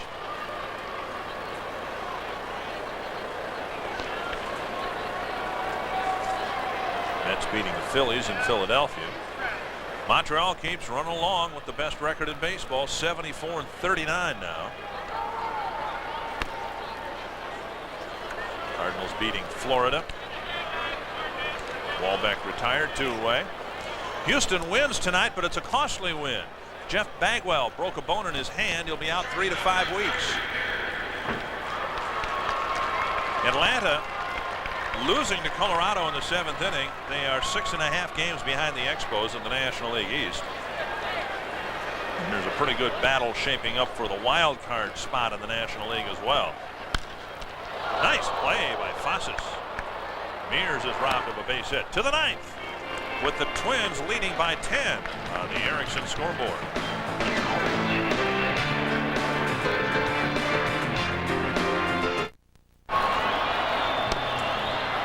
That's a 10-run lead for the Twins, and it looks as if they'll sweep the Red Sox and make it 8 out of 9 and go into their off day and the strike deadline midnight tomorrow with a 5-game winning streak.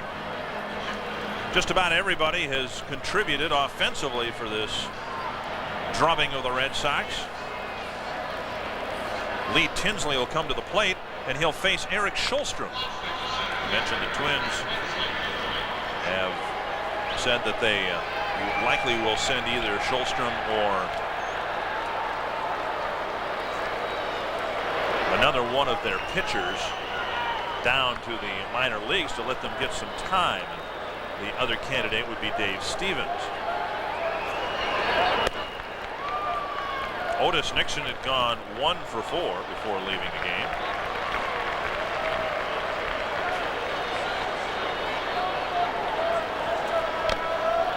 1-1 from Schulstrom to Tinsley.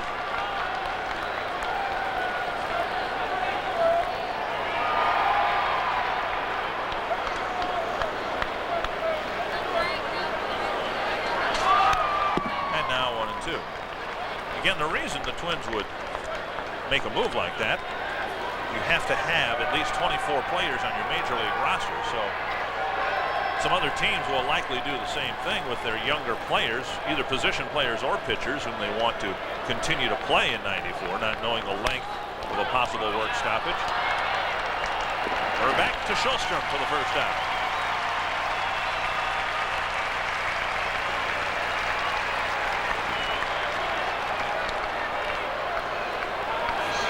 If we do not have any more baseball in 1994, take a good, hard look at Kent Hrbek at first base. And also Wayne Terwilliger, who's in the dugout right now. He will not be back in 1995. We hope they'll all be back later in 1994, but no one knows what's going to happen.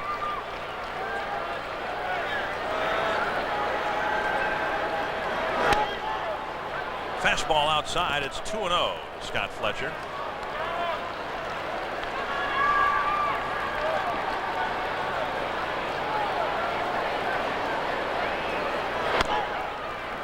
If you were not with us for our pregame show, you did not see Wayne Terwilliger with a very pleasant surprise, a shock in fact to him. The Twins players took it upon themselves to chip in and buy Twig a boat motor and trailer.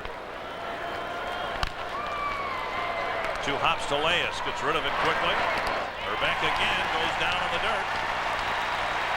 Makes a nice scoop, 2 away. And you wonder, all the years in the major leagues as a player, coach, what's going through his mind?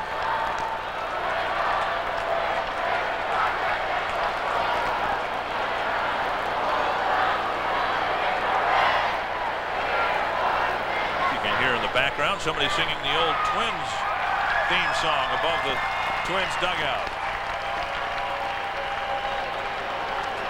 That guy's been working the crowd quite a bit tonight.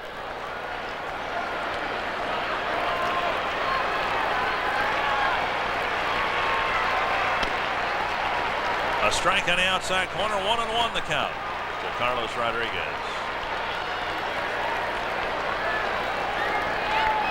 That'd be nice if Rodriguez lifted a little pop-up in Hrbek's direction and he could grab the third out here.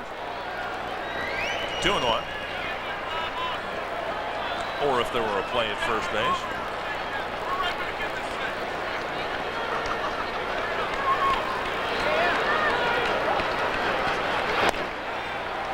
Now 2-2. See if Schulstrom shows him the big curveball here and tries to finish him off with a strikeout.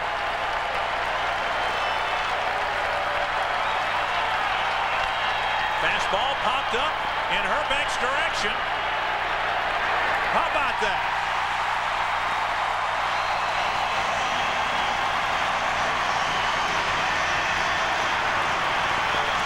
That's his wife, Jeannie.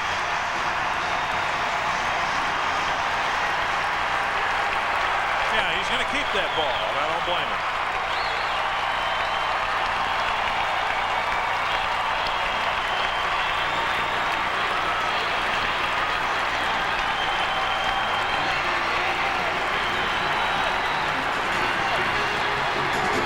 The Twins blast the Red Sox 17-7. A big night for Kent Hrbek. Hopefully, it's not the last night.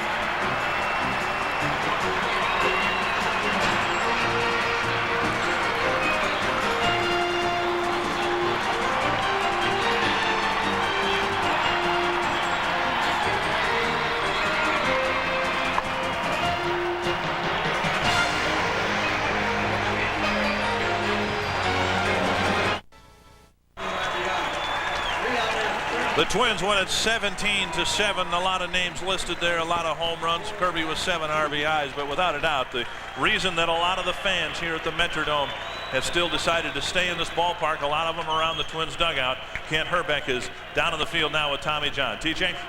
Hey, Dick, thank you. Hey, did you ever think that you would see, what, 4 at-bats with the bases loaded? It was a little different. It was kind of written up, I guess. I don't know if they tried to do it or what, but I drove in a couple runs, but it was a great game for the Twins, and hopefully we can keep on playing.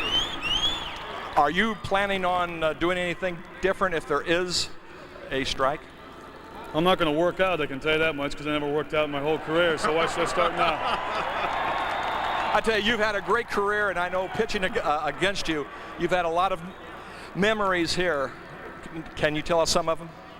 I think tonight was probably a great moment with the people standing up and cheering. It was kind of tough, and maybe trying to do too much, but it's been fun, it's been great. Thanks, folks.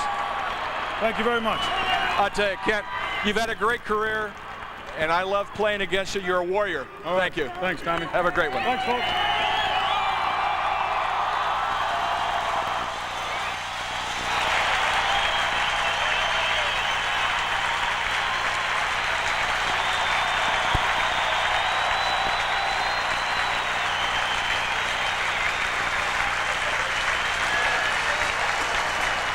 Now, before the game, Kent said he didn't think this would be his last game, but we don't know. And Kent Hrbek, if this was his last game, certainly went out in fine fashion with a big night here tonight at the plate. 2 RBIs against a tough left-hander, Tony Fossas.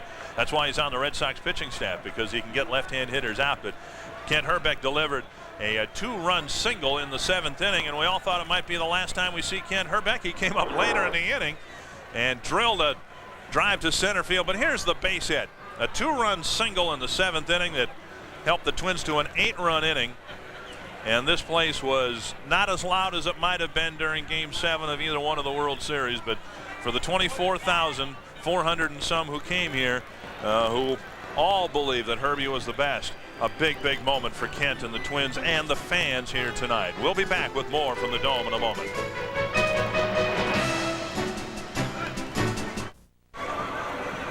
Twins go into their off day tomorrow and the strike deadline with a 5-game winning streak. They've won 8 of the 9 games against the Boston Red Sox this year and are assured of not finishing in last place if the strike does indeed hit and we don't have any more baseball this year. But let's try to think as positively as we can and hope that the Twins are going to take a 5-game winning streak into whatever stoppage there may be and that play will resume very quickly. A big night for Kent Hrbek, a big night for Kirby Puckett too. 7 runs batted in, including a grand slam home run for Puckett back in the 2nd inning when the Twins opened up a 5-2 lead. For Puckett, his 6th grand slam of his major league career. Then the Red Sox tried to be smart. They intentionally walked Kirby twice, walked him unintentionally again early in the 7th inning. But later in the 7th, Kirby hit another home run, a 3-run homer, 7 RBIs for Puckett, and he is our Jeep Eagle player of the game. Brought to you by your local Jeep and Eagle dealers. Twins have an off day tomorrow. They are hoping to open up a 4-game series in Chicago on Friday night. Friday, Saturday, Sunday, and Monday. Then 3 in Detroit. Then they come back home to take on the California Angels. If there is no strike, Channel 4 will have the game for you Friday night from Chicago at 7 o'clock. The Twins against the White Sox. And the Twins are scheduled to pitch Pat Mahomes against Alex Fernandez. Remember, the Twins swept the White Sox in June and got back into the race. Probably won't be able to get back into the race, but it should be a fun series if it's played. 7 o'clock Friday on Channel 4. Again, we're in a bit of an awkward position here because we don't know whether we'll be with you on Friday night or whether there'll be any more baseball. We certainly hope there is. We hope that we have more baseball to bring you here from the Metrodome and throughout the American League. And we've got some highlights that we'd like to show you with some thank yous to some people who've put together an awful lot of fun ball games for you in 1994 here at Dome Vision and Midwest Sports Channel. So as we say goodbye, not farewell, we hope, we'll show you some highlights from 1994 as the Minnesota Twins go into tomorrow's off day with a 5-game winning streak.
Midwest Sports Channel was proud to bring you Minnesota Twins Baseball, sponsored in part by Sherwin-Williams Paint Stores, official sponsor of Major League Baseball, and official paint of Mall of America.